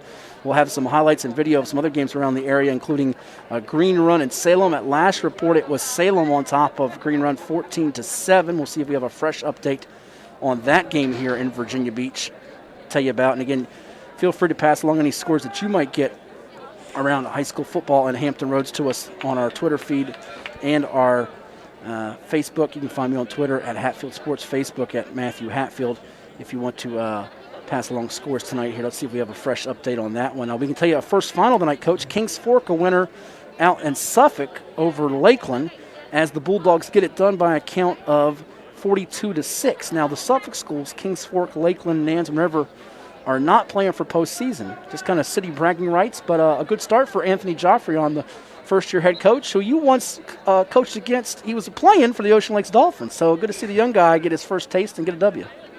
That's good. You know, it's good that the guys get an opportunity to play, although they won't be eligible for the postseason. But it's an opportunity to showcase their talents.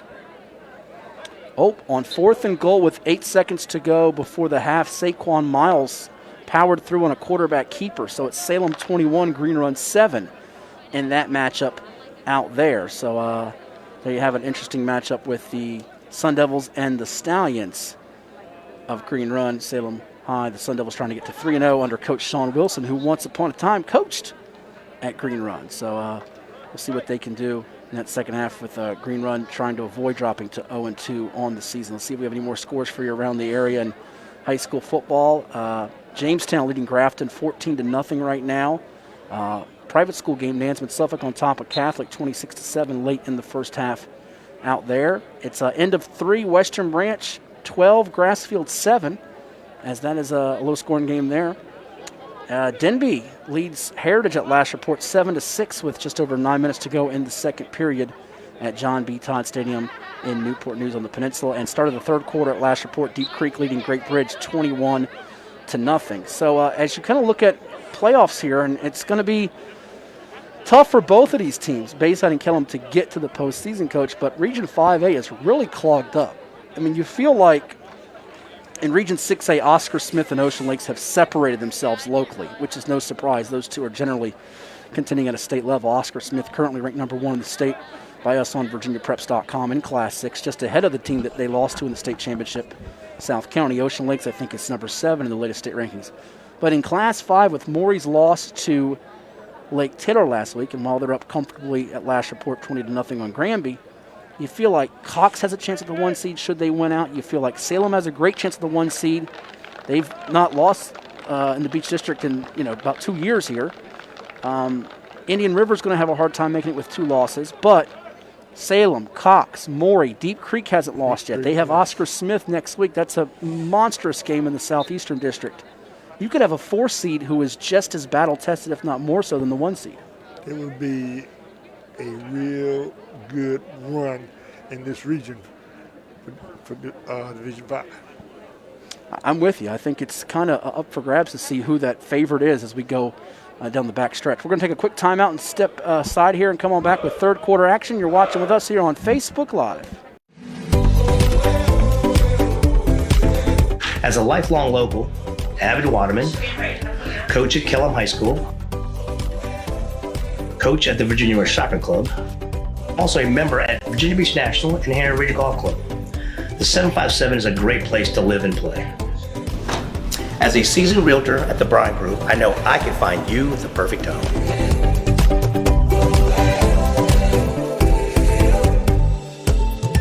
Storybox Audio.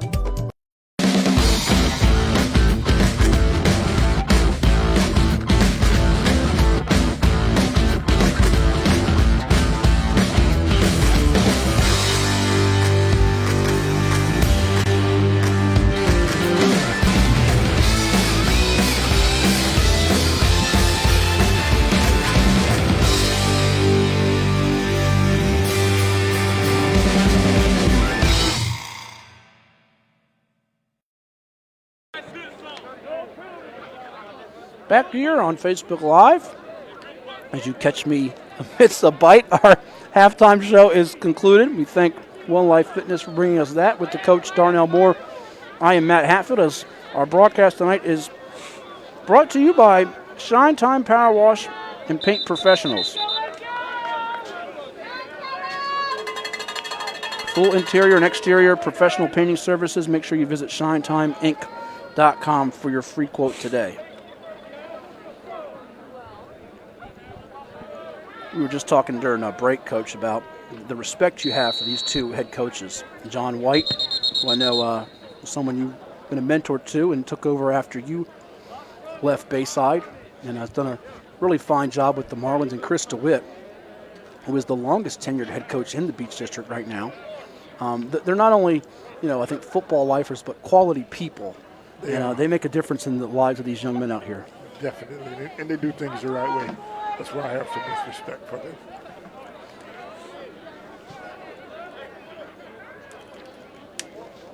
When your wife goes to a football game and she talks about how well the people over at Kellam seem to have treated us, that says a whole lot. Absolutely. I mean, just class people both at Kellam and Bayside for sure, all across the board. I'm with you 100%. I really can't find anything bad to say about them as people at all. I mean, no need to. All right, as we get ready for the third quarter here, it's going to be the Bayside Marlins looking to extend their lead. Leon Griffin with a short kick return. By the way, one score of note for folks that are following the state scores. Westfield leading Madison 14-10 at the half, and that game that has some interest for folks up there in Northern Virginia, Coach. Westfield has been a nemesis of Oscar Smith in the past, and you never know if they'll run into them come state playoff time. State championship scheduled for May 1st this year as we get things underway with the Marlins in possession first from their 22-yard line it'll be. And we have a whistle. Is that going to be a delay of game or too many men on the field for one of these two sides? Too many men on the field. Yep. Can't have 12. You can have 11. Although there's been occasions, we won't say when, who, where some coaches have gotten away with sneaking somebody. You never did that, though. You were always not intentionally. Yeah, that wasn't one of your MOs. I would have done it if I was a coach. I wouldn't have played around. All right, Aaron Williams' pass is going to be. Is that a live football? I didn't think it was. I thought it was incomplete, and they're going to say incomplete. I think they're just a little late on the signal. Williams pass. Had that been a live football, that could have been an uh-oh moment for Bayside to give Kellam a chance to get something going here. That's a dangerous call if you're back to your goal line. Quarterback has to throw a perfect pass on that. And I think part of it is they're trying to simplify as much here for Williams making his first start tonight. Yes. And I'm with you. It's a tough spot to throw that. I remember it hurt remember Washington football team, as they were what's called a Super Bowl with Theismann against the Raiders one year on that little screen. Oh, that's another big hit by the Kellam defense. That was not Copeland. Instead, that was Jarrell Harrison, was it not? Number one. You know, Carry, good for a gain of 5. Third down and on 10. film tomorrow, you take credit for the big hit. Okay. So he can still brag about it, you're That's telling right. me. Okay. Just making sure for my guy, Jarrell Harrison. I like his fight. That he made me a fan on that play where he looked like he was down for a loss of 6, and he reversed his field and just. I said, "Wow, this young man's got some spunk in him there." And is this going to be an equipment check or something here? Is he going to go to the field? Lamar Law? Something's got to be tucked in, or they want him on the field. Trust me, you don't want him out for long. As you hear Coach White hollering for 34, Salim Lewis to take his spot, the 5'9", 230-pound senior. I can rest assured one thing: if they don't get this first down, Coach, I imagine he'll be back on the field, Lamar Law, on 1st and 10 on defense. Yes. Now, if they do get the first down, he might be back on the field on offense on 1st and 10. 3 receivers to the left for Williams. Throws it. It's deflected, and it hit the ground. I don't think Reese pulled that in before Copeland was able to. He was on. I think he caught it while he was on his knee. Oh, he did catch it. Yeah. They're going to say he caught it. So Copeland does get credit for another tackle, and Reese will get the catch off the Kellam. It's going to be short of a first down. It's going to be about 4th and 4, 4th and 5. I think he got about 5 on that. Bring up a 4th and 4 for the Marlins. I think he got maybe 6, we'll say. It's Tajon Reese's first catch. So he has literally done it all tonight, Coach. He's thrown a pass, he's caught a pass, and he's run the ball. Now, he can't sell popcorn tonight. I don't think that's in his offering. We have limited spectators due to everything with the pandemic, but we're hoping April 1st that the governor will be able to open things up to extend that maximum capacity limit. I know all the fans and parents out there would love that. It's a short punt. Not a great one for Bayside, as it will roll to the 45, so they only get all of 17 yards on that punt. And Kellam now with the chance to capitalize on this. Great field position, their best field position of the night. It'll be 1st and 10 for the night. Positive territory is what you want, what you need.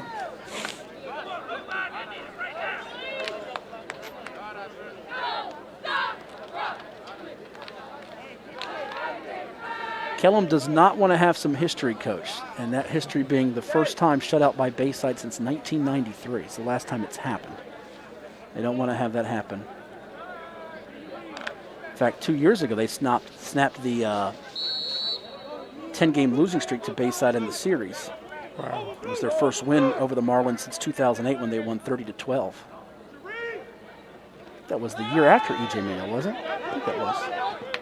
Incomplete as that pass by Park. We'd have to look that up and see. As you see, the coverage provider supplied by Leon Griffin. Bring up 2nd and 10 for the Knights. So what was your record against the Knights? What was your first year at Bayside and your last year? I think my first year was 2003. 2003. And then your last year was what, 12? I retired in I retired 2012. My last season, I believe. I think you were 5-5 if my math is right there. So you had some good battles with Coach DeWitt. As we have the little sweet play. Oh, as the Bayside defense is ready. That handoff is met by Aiden Pick. It was Aiden Lambert running the ball. Aiden on Aiden, and that was a pleasant moment for the Aiden in black, not the Aiden in white. Harrison on the carry. It's good that neither one of them needed an aid. Any aid at this point. That's true. So it'll be no gain on that. Big hit by Pick. Tell you what, Aiden Pick, you gotta love his spirit and his energy. Reverse. And this is a reverse here. No, Park's gonna get the snap. Rolls right. Interception right there at the 45-yard line. Justice Merritt with the INT for the Bayside defense. And is that a flag? I think they're going. I saw the referee reach for it. I think he might have got hit out of bounds, but Justice Merritt with a big INT. They might have held off on it. All right. Guess they're saying it was incidental. Understand. Second INT of the night for Park. Oh, there is a flag. Okay, so they did, I guess, throw it. They're going to say personal foul, which is not what Coach DeWitt wanted to see happen there. Out there, turnover. Justice Merritt, though, with the INT. And if I'm not mistaken, Coach, on the 34-yard line. I believe Justice Merritt, is he not committed to play his college football at the Marauders, I think it is? Yes. With Bobby Rome? That's right. Bobby Rome from Granby. Yeah. First and 10 to 34. And another flag is down. It's going to be a holding. It's going to come Reese back. on the carry, flag on the play. As 44 got his nose in there, Ashton Sanders.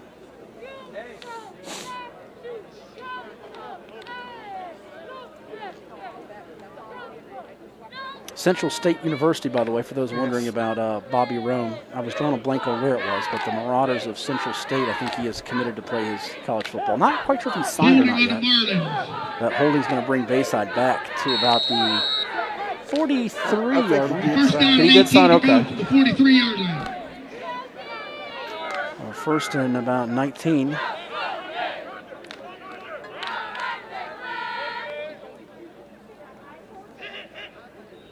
Kellam 43.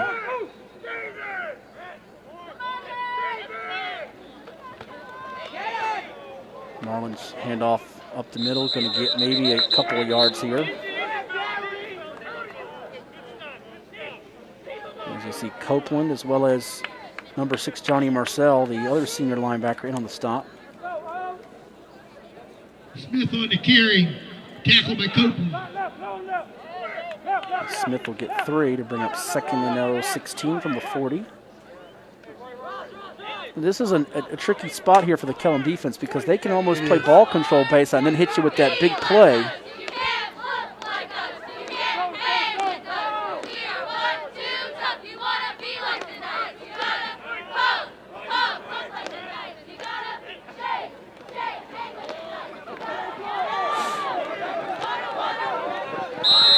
And it's going to be Copeland chasing down Smith, who gets inside the 30. Right out of bounds by Copeland at the 30-yard line. 5 short of the first down.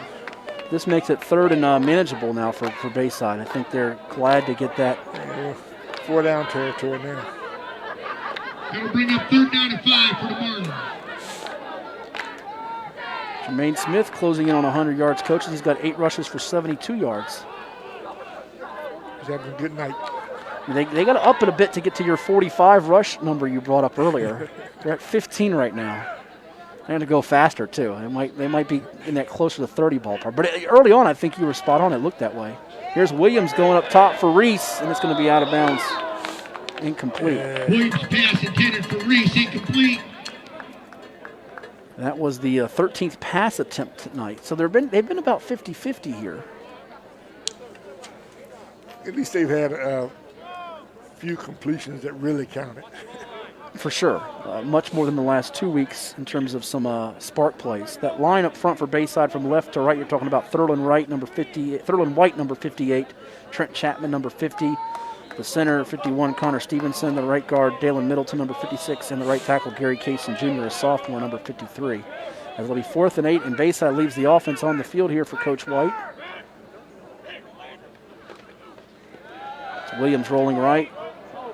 And that's going to be INT as Kellam comes up with it. Jarrell Harrison with the pick. As the Knights get their 2nd takeaway of the evening. Remember, the first was a fumble recovery by Ethan McGrath on the force by Colin Setlin. Pass is intercepted by Harrison. And then INT by Jarrell Harrison. Set up a 1st down and 10 for the Knights at the 15-yard line. Allows Kellam to stay in this one. With a chance to slice the lead in half should they put together a drive here. Yes, and they really do need one.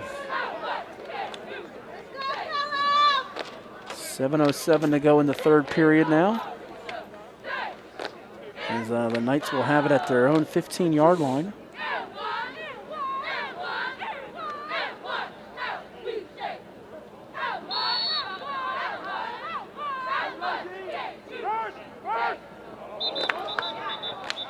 And we got some movement up front, and it's going to be a false start.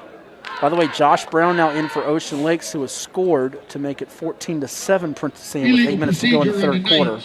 We'll set up a 1st and 15 You know, at the 10-yard line. was it the Lansdowne game that we did here. Lansdowne was able to throw the ball against Ocean Lakes, and I guess that's what you've seen with PA, that they've had some success throwing the ball.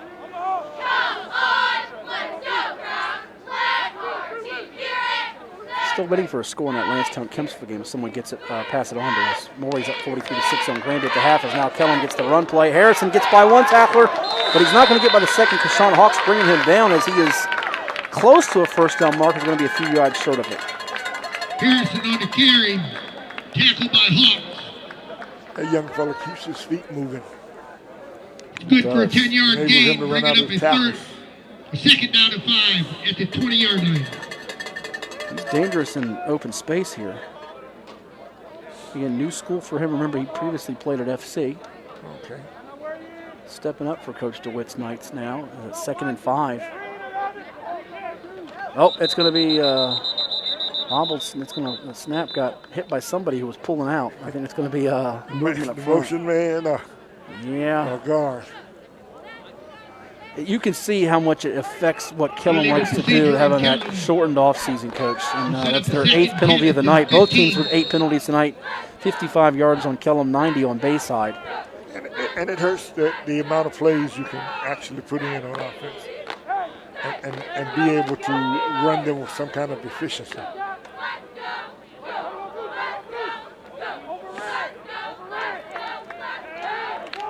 And no easy front to run on with, as we mentioned before, Middleton and Law and Lewis and some of those guys. And speaking of some of those guys up front, I believe that's either Middleton or Throwing White. Let's see who had that stop on Harrison. Looks like big number 58. That would be none other than Throwing White. Harrison on the carry, tackled by Law for a loss of 1. 4-year starter for this Bayside program. He's really been a linchpin in the trenches for Coach White. He and Middleton, two of those guys.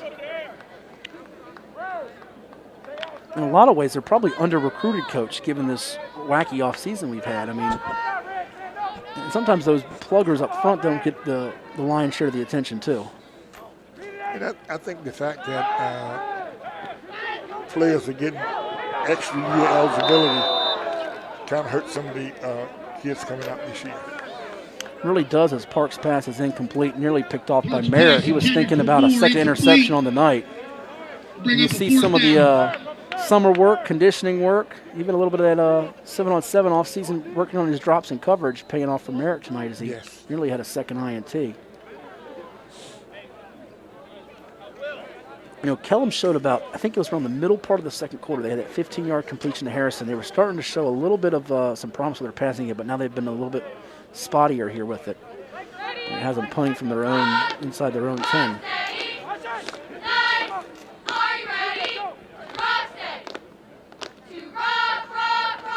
Knights will boot it away.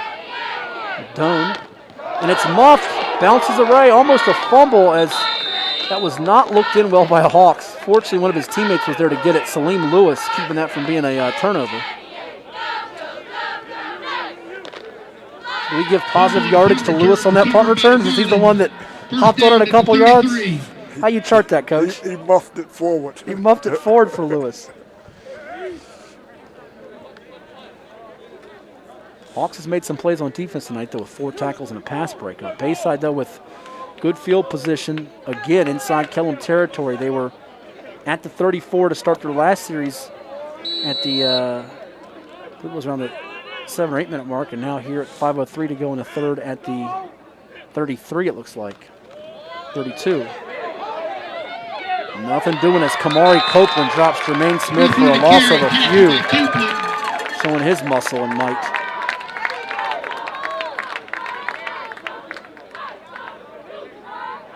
Good play by Copeland. And going to Army, Coach, to not only play football, but represent our country. That's a good spot for him if that's what he wants to do. Had previously committed to Navy, but made the flip and had 108 total tackles as a junior on his way to first-team All-Beach and second-team All-Region honors. It's now 2nd and 17 for the Marlins at the 40-yard line of the Kellam Knights here. Bayside doesn't need a turnover here. Kellam does. Yes. And here's Williams getting the high snap, moving forward. And Copeland drags him down, not before positive yardage. And the clock ticks under 4 minutes to go in the third period. Tackled by Copeland. Bring up a 3rd and 14. Well, we're almost at that point if they don't get a big strike with their passing game, Coach, where I would suspect we're going to see Bayside turn to what you said they might want to do, and that be pound that rock, get near that 45 carry mark. Now, will they do that? We shall see what Coach White and his OC, Jaquan Glover, do here. It's going to be over the middle, pass deflected, as you see Setlin reading that well, intended for Lamar Law. You generally don't want to throw it in traffic here. Yeah, but I mean, Law's been a money target all night, and Setlin just playing it well. Incomplete. What do you do here, Coach? You punt it away? Punt it. You punt it. Punt it. See if you can make them have to go 90 yards. You know, the Kellam defense holds Ocean Lakes to 18 2 weeks ago. They have a bye week. You wonder about the defense here against Bayside tonight. And I know Bayside got a quick score early in this game, but they haven't, gone up and down the field. They've had kind of chunks on them. Bayside hasn't returned to some of those plays where they were able to hit quickly up the middle. Looks like got Reese back there to punt it. And remember, he has been a quarterback before, and that will take a bad bounce. And you see Copeland, I think, is going to get flagged here. He just absolutely leveled Isaiah Brown there.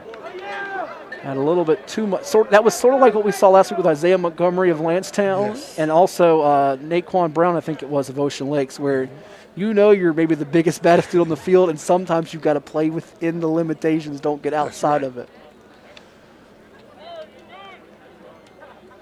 Unnecessary roughness. It's only an 11-yard punt. And now you make the punt the net here much more, as it will go to about, what's that, the 13-yard line, I think it is? About the 13. Now you got to travel 87 yards to pay dirt. Does that change much of the design here for Coach DeWitt? Instead of going 74, now you're going 87 yards? Or do you still stick to your principles? I think it does. Okay. 1st and 10, Kellam at the especially if you don't get anything on first down.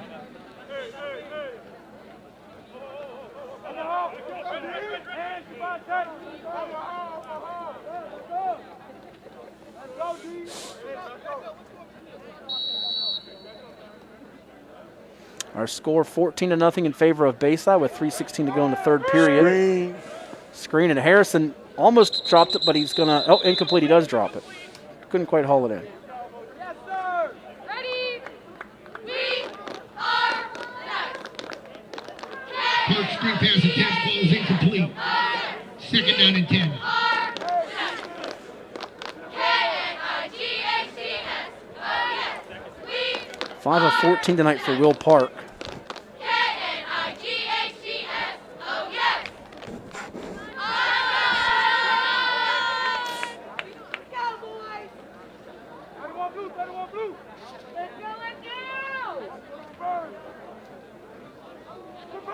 Reverse. And nothing doing there. As you see, Aiden Lambert brought down by Damian Rodriguez Kirkland. Some of the misdirection reverse angles, Bayside's defense has been ready for those. Lambert on the carry, tackled by Jones. That's one of the first plays you practice against when you practice against DeWitt. Bring up a 3rd down and 16. He'll kill you with that play if you don't stop it. So a loss of 6 there for Lambert as Rodriguez Kirkland. I believe he led Bayside in tackles a couple weeks ago against FC. Making his presence felt again here. Inside their own 10, Park gets the shotgun snap. Harrison on the catch, and Aiden Pick dropping him right away as Aiden Pick makes the stop behind the line of scrimmage. His 5th tackle of the night. Tackle on the play by Pick. He closed on that in a hurry. Tell you what, we've seen some rather fine defenses here the last few weeks. Salem, Ocean Lakes, Bayside. There are some guys that can play at the next level on these defenses, folks.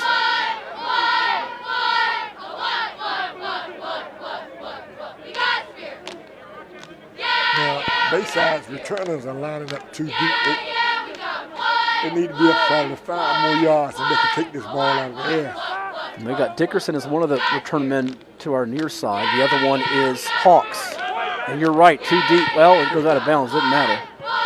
But had he moved up 4-5, he could have, had it stayed in bounds, he could have caught it along the sideline and just gone straight down. Yes. Kellam punt goes out of bounds at the 36-yard line. It'll be first down for the Marlins. In the pregame warm-up is you go out and you mark the number of yards the punter's booting the ball, so you try to find his range and usually line up maybe 5 yards less than what he's been kicking the ball. I know coaches hate the who was the best this you had, who was the best that you had, but I will tell you right now, one of the best returnmen I've ever seen, I know that you've ever had, was Anthony Cooper. He took one here at the Sportsplex in 2010, the regional championship against Oscar Smith. Every time he got it, you felt like he could take it to the house, didn't you? Yes, and he told me early in the week we practiced against the onside kick, and all we wanted to do was to recover the ball. And Coop told me, he's a coach, if they kick it to me, I'm going to run it back for a touchdown. And they onside kicked the ball to him, and lo and behold, he runs it for a touchdown. Yeah, I don't think Oscar Smith was wanting to kick it to him, but they did. That's going to be a hold negating the big run from Isaiah Brown as Gannon Moore brought him down, so that brings that back. Yeah, he was just so lethal. Kicks, punts, you name it. Yes. He could do so much with the ball in tight areas. There have been some really lethal returnmen over the years here in the beach. Will make up a first down and 18 for the Marlins. We were talking to Demetrius earlier, and I tried all my career to get a 99-yard touchdown pass, and Demetrius finally scored one right here. As Brown takes up the middle, Copeland's going to stop him along with his teammate number 20, Isaiah Lindsey. And on that stop. Who was that against, by the way? Do you remember? Tallwood. He cut the ball on the sideline, fade on the sideline over there. They say 99 yards. I say it was 99 and a half. I tell you who was, I mean, right there with, not to get into comparisons, who was better and all that, spark conversations and debate on our Facebook pages. I know that'll probably be started here. But another guy who was great like that was Dazzlin' Daz Newsom of North Carolina. Played at Hampton High. I remember he took back a pick against Phoebus in that rivalry game a couple of years ago. And, Coach, it had to have been 107, 108 yards. He was just magnificent. He could really go in open space. Dazzlin' Daz, as Mike Smith called him. What do you say, Dazzlin' Daz? Chirps right. There'll be a quick pass from Williams to Reese. And Reese trying to go to the house. It's going to be a house call for Tajon Reese. See you later, alligator. He gets it from Aaron Williams, and it's a 43-yard touchdown for the Bayside Marlins with 4 seconds to go in the third period. And that's the running back to the quarterback. How about that? Yeah. The guy who played running back last week throwing to the guy who played quarterback the last 2 weeks. And it's Reese, the receiver, catching it from Williams, the quarterback. If that confused you, well, it confused the Kellam's defense there.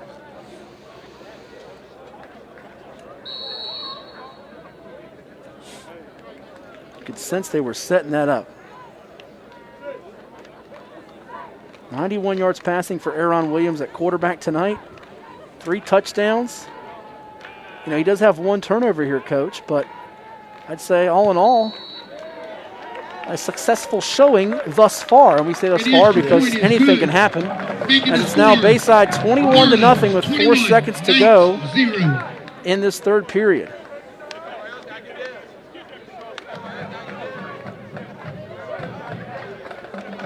End of 3, PA leads Ocean Lakes 14-7 as Ryan High has thrown for 161 yards, a touchdown and run for a score. But Aaron Williams, we've uncovered a new quarterback in the beach. And he's not really been a quarterback, he's a running back playing the position. Yes. Football, cheerleading, student trainer, and band parents. We will celebrate senior night on Friday, March 26th at 6:15 p.m. Please make arrangements to be at the Sportsplex by 6 p.m. for the lineup on the main concourse.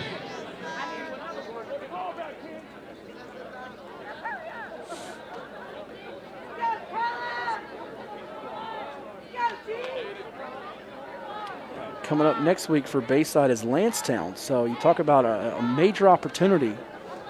And I think the path for Lancetown and Region 6A coach is not as difficult to get in the door as it is for Bayside to get in the door in Region 5A. True. As you know, I think those other two spots more up for grabs after Ocean Lakes and Oscar Smith. As you get that return for Kellam by, looks like Gannon Moore before he's brought down. But we'll have some chance to talk about that in our post-game show and a little bit of the fourth quarter as we have reached the end of 3 quarters of play here on our Facebook Live broadcast tonight, presented by Shine Time Power Wash and Paint Professionals. We'll take a timeout and come back with the fourth period, our conclusion here from Harold Highshober Field at the Virginia Beach Sportsplex, right here on Facebook Live.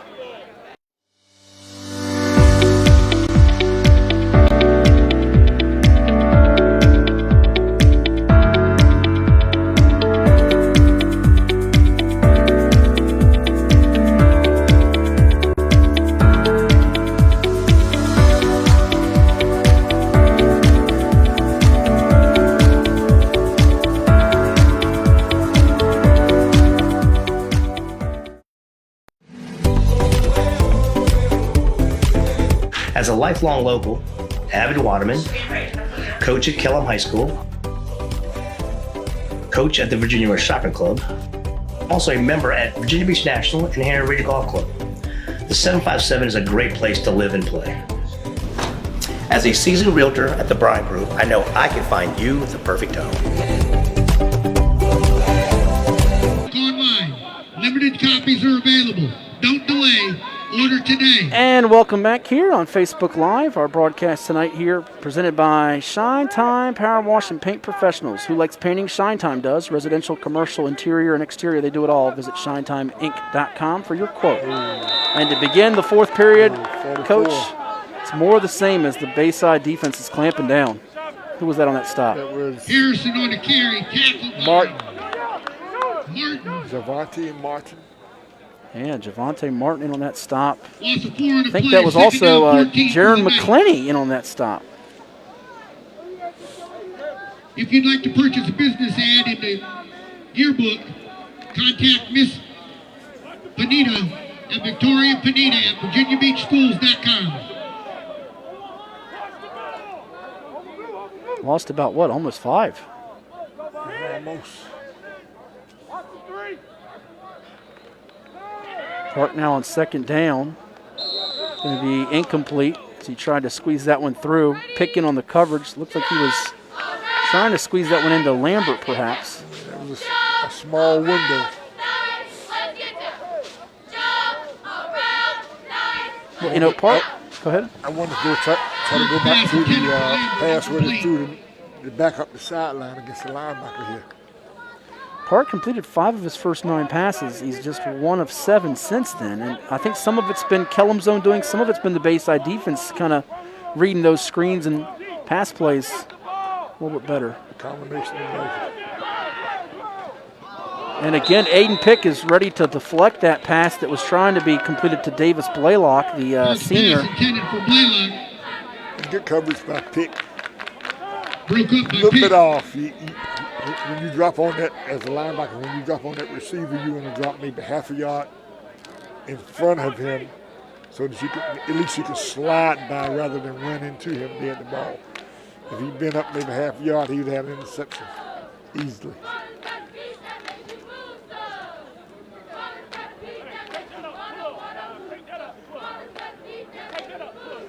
Move up. The deep guys need to move up just a little bit. Yeah, their punt return team's been a good 5-10 yards deep here. They'll take a bounce, though, into the hands of Hawks at about the 33. Hawks is thinking 67 yards to the house coach, and he's going to take it. 67 yards to pay dirt for Keshawn Hawks of the Bayside Marlins. I don't see any flags yet. No yellow laundry, so I think it's going to stand for the senior. That time it actually worked that he played deep because the bounce, it had the double bounce. And every bounce before that has pretty much come the other way. The bounce is what outkicked the coverage. Yes, it really did. Sometimes it doesn't bounce your way. That one bounced Bayside's way. Unfortunately for Kellam, it didn't. And we highlighted it in the keys. Eliminate negative plays. Bayside's been doing that. They capitalize on field position and the special team spark right there. Their second non-offensive touchdown of the year, as they got a kick return from Leon Griffin in the opener versus FC, and they get a 67-yard punt return from Keshawn Hawks. And Merrick Mendoza's PAT is good. It's all Bayside here, 28-0 with 11:45 to go, Coach. It's tied up between Green Run and Salem as Kalen Brody Adams, the freshman, hauls in a touchdown, and they get the 2-point conversion. So Green Run has caught Salem. Could this be a night where both Ocean Lakes and Salem lose to upstarts PA and Green Run? We're talking about the Beach District being turned upside down on its head. It would shake things up quite a bit. It could very well be that night.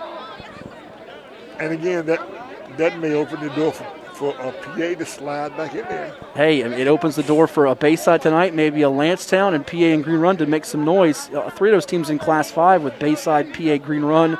You got Lancetown in Class 6. Cox is idle tonight saying, what about us? We're just sitting here chilling, as the kids say, at 2-0, trying to quietly move along and get the number 1 seed as Bill Stachelski and his Falcons.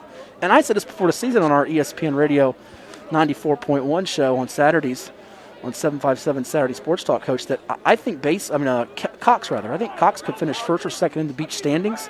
May not be the first, second best team, but they could position themselves well because they're not playing those teams in the regular season schedule. Right.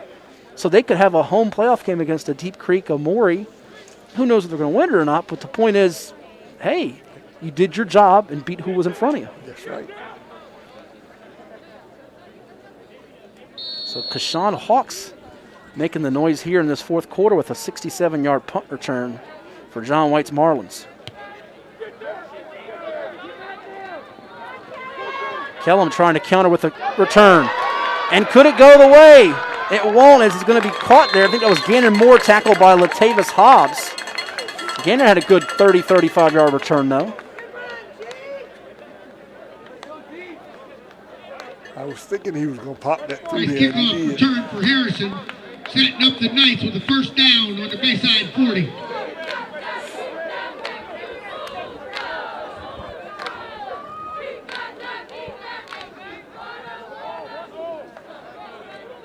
Like we said, Kellam is trying to avoid that shutout, Coach. I hate bringing up that stat, but haven't had it happen against Bayside since 1993. I think this is their best chance of the night. We've said that the last couple times, though, to get on the board. Yes, and you know, you try to avoid that shutout against anybody for that matter, you know. Bobble the snap, though, and it's going to be Will Park dumped here for a loss.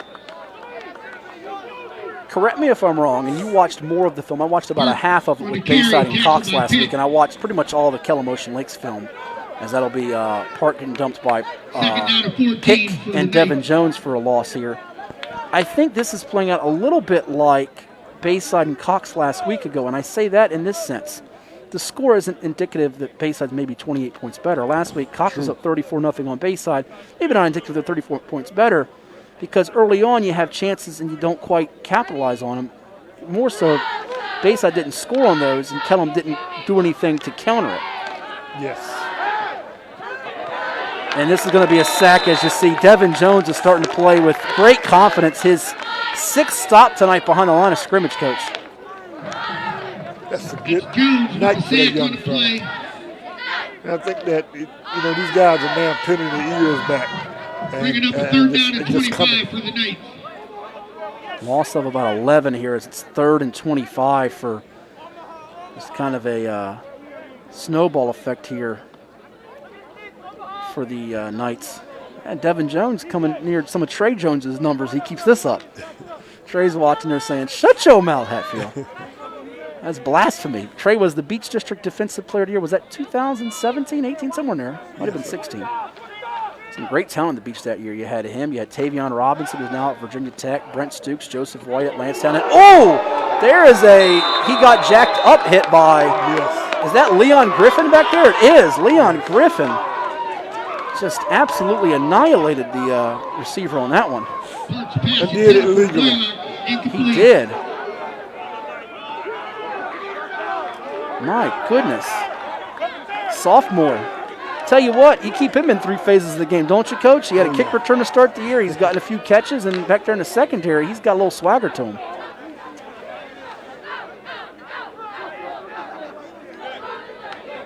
Do you put this ball out of bounds or do you punt it 15 yards? How about this upset alert, Coach? Booker T. Washington leads Lake Taylor 16-13 with 8:26 to play. Wow. You talk about, oh my goodness, maybe a hangover effect for the Titans after beating Maury a week ago, and I don't believe Hammond is playing for Booker T. I was under the impression he was out. Maybe he's playing instead tonight.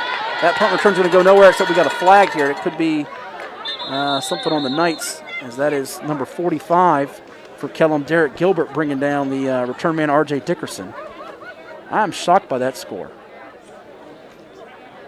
It's now a final Deep Creek 33-0 over Great Bridge, and it's now a final Western Branch 12-7 over Grassfield. As we see some scores trickle in from our friends at the Pilot at 757 Teams, and our man Scott Cash, the money man at 13 News Now, watching all the highlights with him, and Grizzly Football tweeting out some scores for us tonight. We thank all of them for their great coverage of high school sports around the area. And now Salem has taken the lead 28-21 on Green Run on a Malachi Jones touchdown with 9:43 to go. That'll be a 15-yarder on Kellam? Or a 10-yarder? That was a 15-yarder. 15-yarder. It's the 9th penalty of the night for Kellam, as Bayside will have it. Their 4th series at 8:45 to go. And you know Coach White is thinking running clock here. Let's get a touchdown and get out of here and get home in time for the highlights.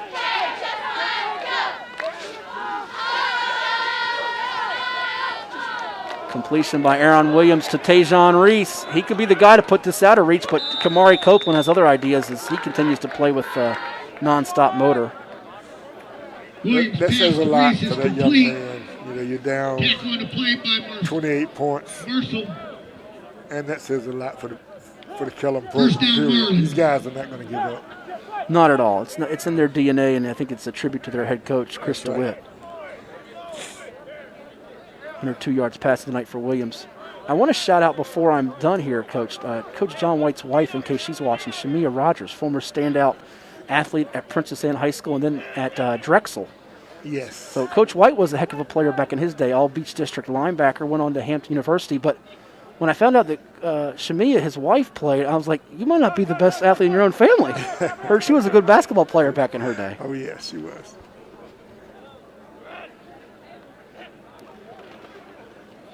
Handoff now to the Marlins. It's going to be Jermaine Smith, brought down by Kamari Copeland, who wrestles Smith down for a loss of a yard or two. The long arms of Kamari. 13 total tackles, Coach, 9 of the solo variety and 3 behind the line of scrimmage. We try to go inside the box score and keep tackles during the game. And so that's unofficial here.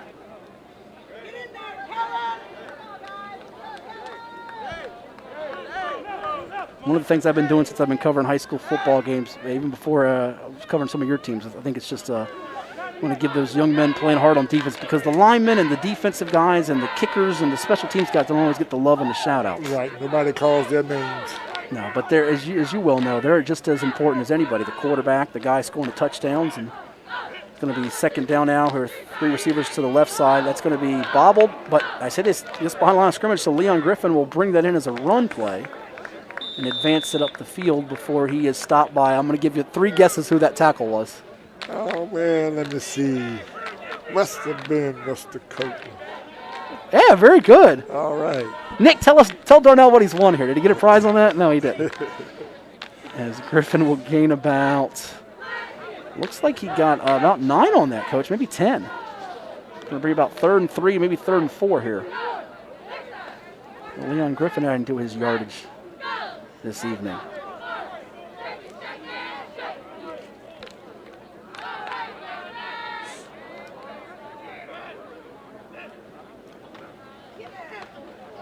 Isaiah Brown up the middle.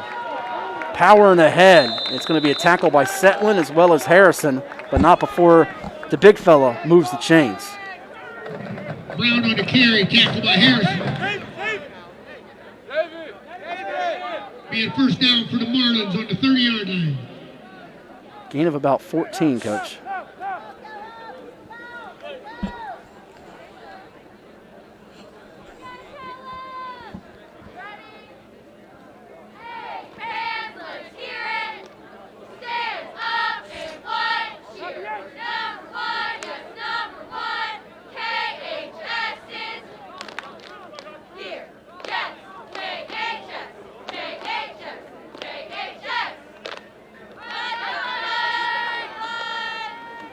Williams to Reese.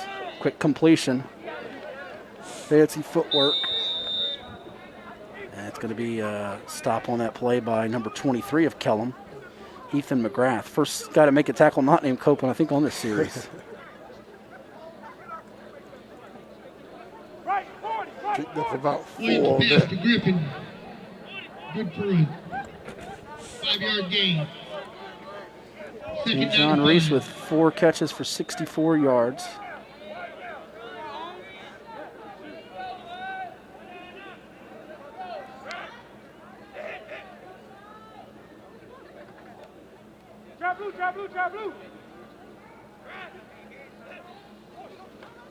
Brown with the carry. Not going to go anywhere as he is brought down quickly. It's like Daniel Lovin on that stop for For a Kellam. gain of 2.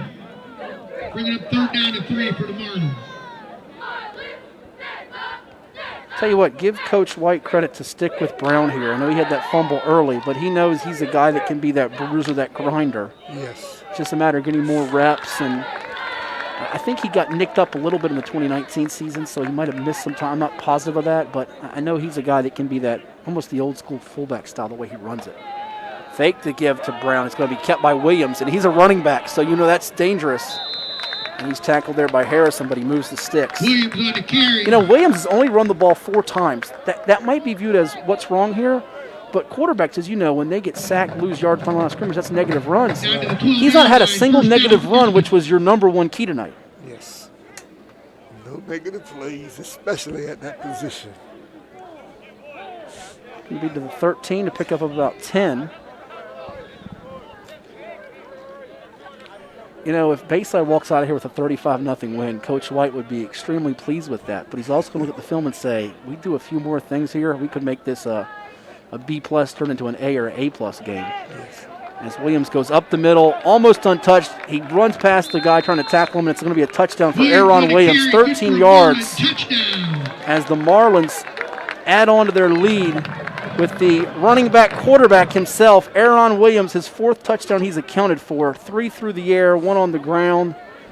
And he would be my pick here for player of the game, and we love doing this. There's a lot of guys you could pick. Kamari Copeland, if his team wasn't losing this game, as great as he's been. Definitely good pick, Kamar. He's had a terrific ball game. Lamar Law, what a game he's had. Both sides of the ball, he has. He's Had a been very good great. game. Devin Jones, Aiden Pick, they've been standouts defensively. And that's going to be a blocked extra point. I think Kamari Copeland was one of 2 nights that got their mitts on it. Yeah, the right side of the kicking team is not holding up. 3:54 to go. Ryan High with a 10-yard touchdown run, and Princess Anne leads Ocean Lakes 22-7.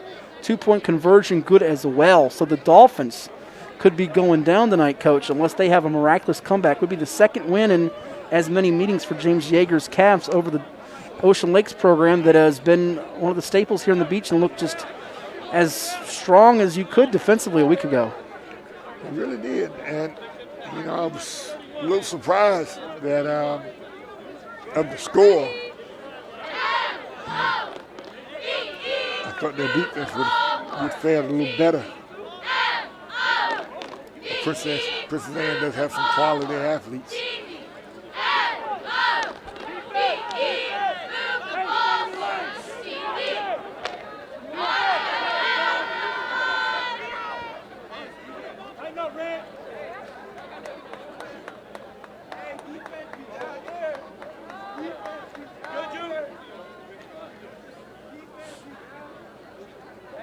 See if we can find some more scores to pass along for you tonight, especially on that Booker T. Lake Taylor game, which had us. Looks like the Titans have now taken the lead 20-16 on Booker T. as they breathe a sigh of relief, maybe in Lake Taylor land. That kickoff by Gannon Moore is going to be returned here, and looks like the first initial hit was by Isaiah Henley of Bayside. We get a flag to come in on top of that. Kick return to about the 30-yard line. Flag Don't forget, Coach, daylight saving time this coming Sunday. You spring ahead, move the clock up an hour.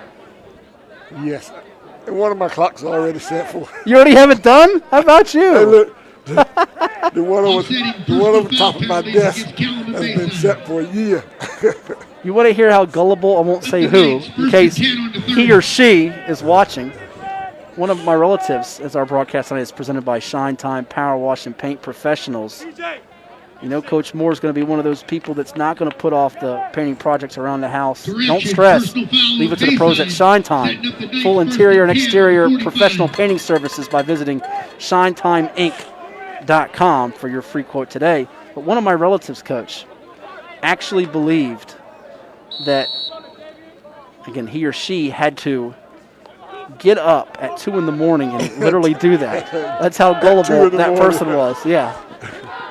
Now you have all those things that you automatically, you know, your watches, or not your watches, but the computerized equipment and technology does it almost, you know, by itself. As Park is brought down by a couple of Marlins. Looks like that was the combo of Rodriguez Kirkland and Charles Baskerville. First time we've called out that junior's name for Bayside.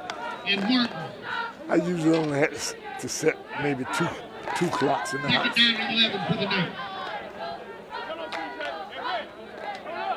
So it looks like that's going to be a loss of 1. You know, Rodriguez Kirkland's another unsung name for this Bayside defense. 7 total tackles by my count tonight. 3 of them behind the line of scrimmage. I guess 1.5 technically by stat counts. Second and 11 now from the 44. Park will drop back. There's the screen to Harrison. And look at the big man bringing him down. That's going to be number 44 for Bayside, Javonte Martin, 6'2", 200-pound junior. Moving well.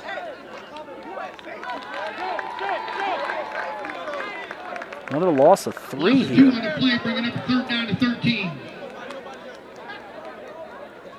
I'd be curious to add up these the yardage here, Coach. I mean, Kellam might have maybe 15, 20 yards, the way that Bayside's defense has just suffocated him this evening in the second half. I think I said, 80 yards at halftime was what we counted him with? I think it was 45 passing, 35 rushing. And it has been Marlin domination. 3rd and long now for Park, who's going to roll right. Martin chasing him. It's going to be caught. Pulled in, and maybe no, it's not going to be a touchdown. Cole Setlin brings it in inside the 20 before he's tackled by Tajon Reese. And longest pass play of the night for the Knights. Just in the nick of time here as they get it into the red zone. And they get a touchdown before we sign off tonight. 141. They're working to get some backups, so they got a good chance to get it. 24-yard completion to Setlin.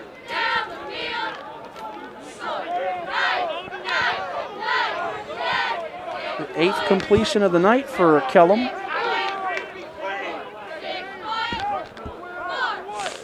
Check, that's going to be longer than 24. I'll add it up here in a second. As we're at the Bayside 17, that one's incomplete. 32 yards, rather, was that completion. So that'll help out the stat averages here for the Knights tremendously.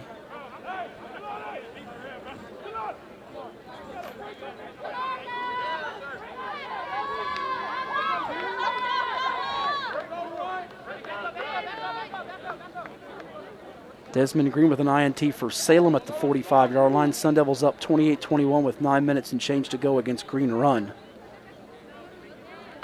Could be Salem and Cox at the end of the night as the lone 2 unbeatens in the Beach District. Who would have thunk that? The only team that was originally scheduled to be idle tonight, Tallwood, but that Cox FC game canceled, of course. Parks pass complete, and you see a couple of Marlins there on that stop. Short completion to number 22. That's Christian Schaefer. Parks pass to Schaefer is complete. Bring up a 3rd down and 7. McClenney and Jelani Hawkins. Thank you for that assist there.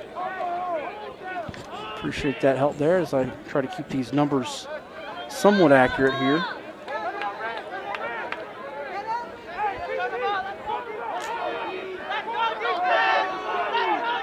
Third and 7 now. The 14. Park over the middle. Interception in the end zone as Bayside gets it, and he's going to run out of the end zone. Jalen Miller, the junior, with the INT. First time we've called his name tonight, and it's going to be the third takeaway for the Bayside defense. And a chance to secure a shutout for them. Jalen Miller.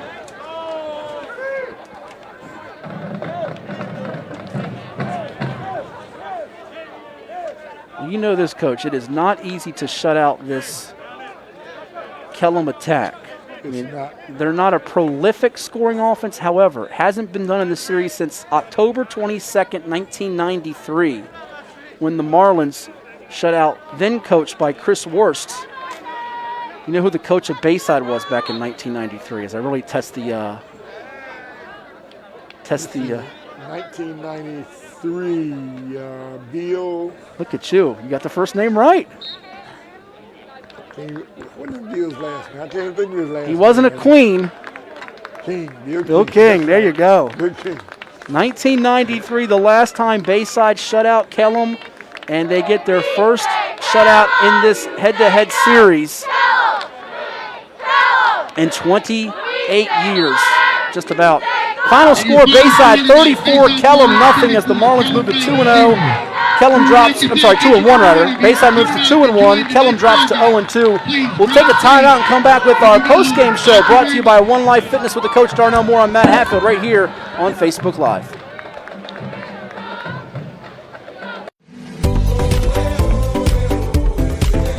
As a lifelong local, avid waterman, coach at Kellam High School, coach at the Virginia Rush Soccer Club, also a member at Virginia Beach National and Henry Regional Golf Club. The 757 is a great place to live and play. As a seasoned realtor at the Bryan Group, I know I can find you the perfect home.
Nobody cares for more young knees than CHKD Sports Medicine.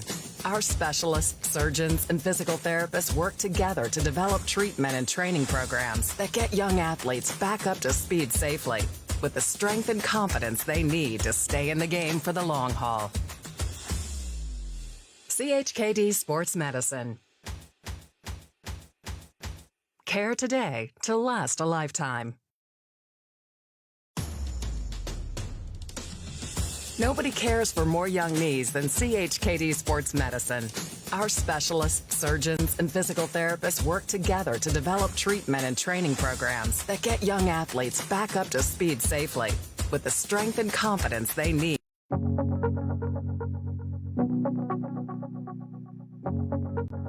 For more than 23 years, we've made it our mission to lend peace of mind. Even when times aren't very peaceful. We know that every borrower is unique. That's why we put you first in every step of the loan process. At Atlantic Bay, we are dedicated, now more than ever, to providing digital tools, resources, and a lending hand. To help you reach your home dreams. Because we're here for you. Whenever, wherever, however.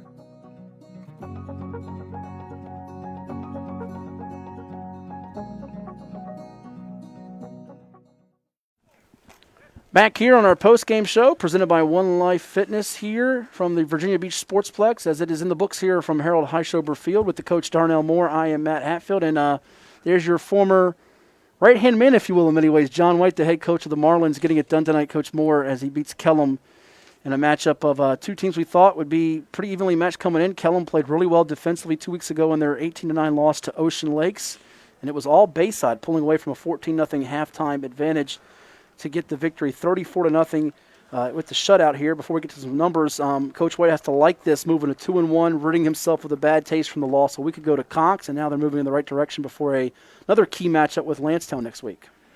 You know, you said earlier that the score didn't look like it was a 30-40 nothing game, and it didn't, I guess, because the scores didn't come in bunches. And looking at this game, you know, I have to give John credit because their team looked like they were last week, they looked like they were in a lot of trouble. You know, they looked muddled and jumbled and everything, but it looked like a different team, totally different team tonight. It really did, and as we go through some of the stats tonight here, first for the Kellam Knights, who came up short, 10 rushes for 28 yards for Jarrell Harrison. As a team, Kellam ran the football a total of 22 times, and out of those 22 times they ran the football, they only gained 17 yards. Wow. Through the air, Kellam was 9 of 23 passing for 76 yards, 3 interceptions made by the Bayside defense, Justice Merritt, Ronte Dickerson, otherwise known as R.J. Dickerson, and Jalen Miller. So a total of 45 plays for just 93 yards. So they gained 13 yards in the second half. Kellam was flagged 9 times for 70 yards. Bayside was flagged 10 times for 115 yards. Now the numbers for the Marlins. They completed 10 passes out of 18 attempts for a total of 136 yards. Aaron Williams was 9 of 17 for 106 and 3 touchdown passes, 2 of them to the sophomore Lamar Law. One of those touchdown passes was to Tajon Reese, who had 4 receptions for 64 yards. Reese had the other completion, a 30-yard halfback pass, where he found Damian Rodriguez-Kirkland, who had 2 catches for 43 yards. Law had 2 touchdown catches, totaling 19 yards. So Bayside, 10 of 18, 136 yards passing. They did have the 1 interception, which was made by the Kellam defense, Jarrell Harrison, who we mentioned earlier. Harrison had a total of 42 yards from scrimmage tonight on 15 touches. Now the Bayside running game. You said 45 carries, Coach. What do you think it finished up with? Probably about 35. 25. You were close. Jermaine Smith had 10 rushes for 63 yards. 100 and, let's double check it here, 66, 75. We added up here on the fly, 138. 163 yards rushing tonight for Bayside on 25 attempts. 63 for Smith, 33 yards rushing and a touchdown for Williams, 33 yards rushing for Reese, 25 for Isaiah Brown, 9 for Leon Griffin. So a total of 43 plays for 200 and, no, check that. It's going to be 43 plays for a total of 300. Oh, no, it is. Okay. Okay. So 25 rushes, 163 yards, 10 of 18 passing for 136 yards, 1 interception, 43 plays for 299 yards for Bayside tonight. They did have 2 turnovers, a fumble included. Your defensive standouts, Kamari Copeland for Kellam. What a game he had, Coach. 14 total tackles, 3 for loss, 10 solo stops, blocked an extra point. He was terrific. He was. I mean, he was all over the field, you know, and we're giving him credit where credit is due. And I have to mention, it was a good ball game for him. And for Bayside, 11 different guys had stops behind the line of scrimmage tonight, led by Devin Jones with 6 of those stops behind the line of scrimmage, 3 total apiece for Aiden Pick and Damian Rodriguez-Kirkland. So that'll do it in terms of the numbers. Before we get out of here, Coach, some quick scores to pass along around the area. At last check, it was, it's a doozy of a ball game over there with Green Run and with Salem. At last report here, it looks like it was 4th down and 6 for the Stallions at the 29-yard line with 5:03 to play as Salem is clinging to a 28-21 lead in that one.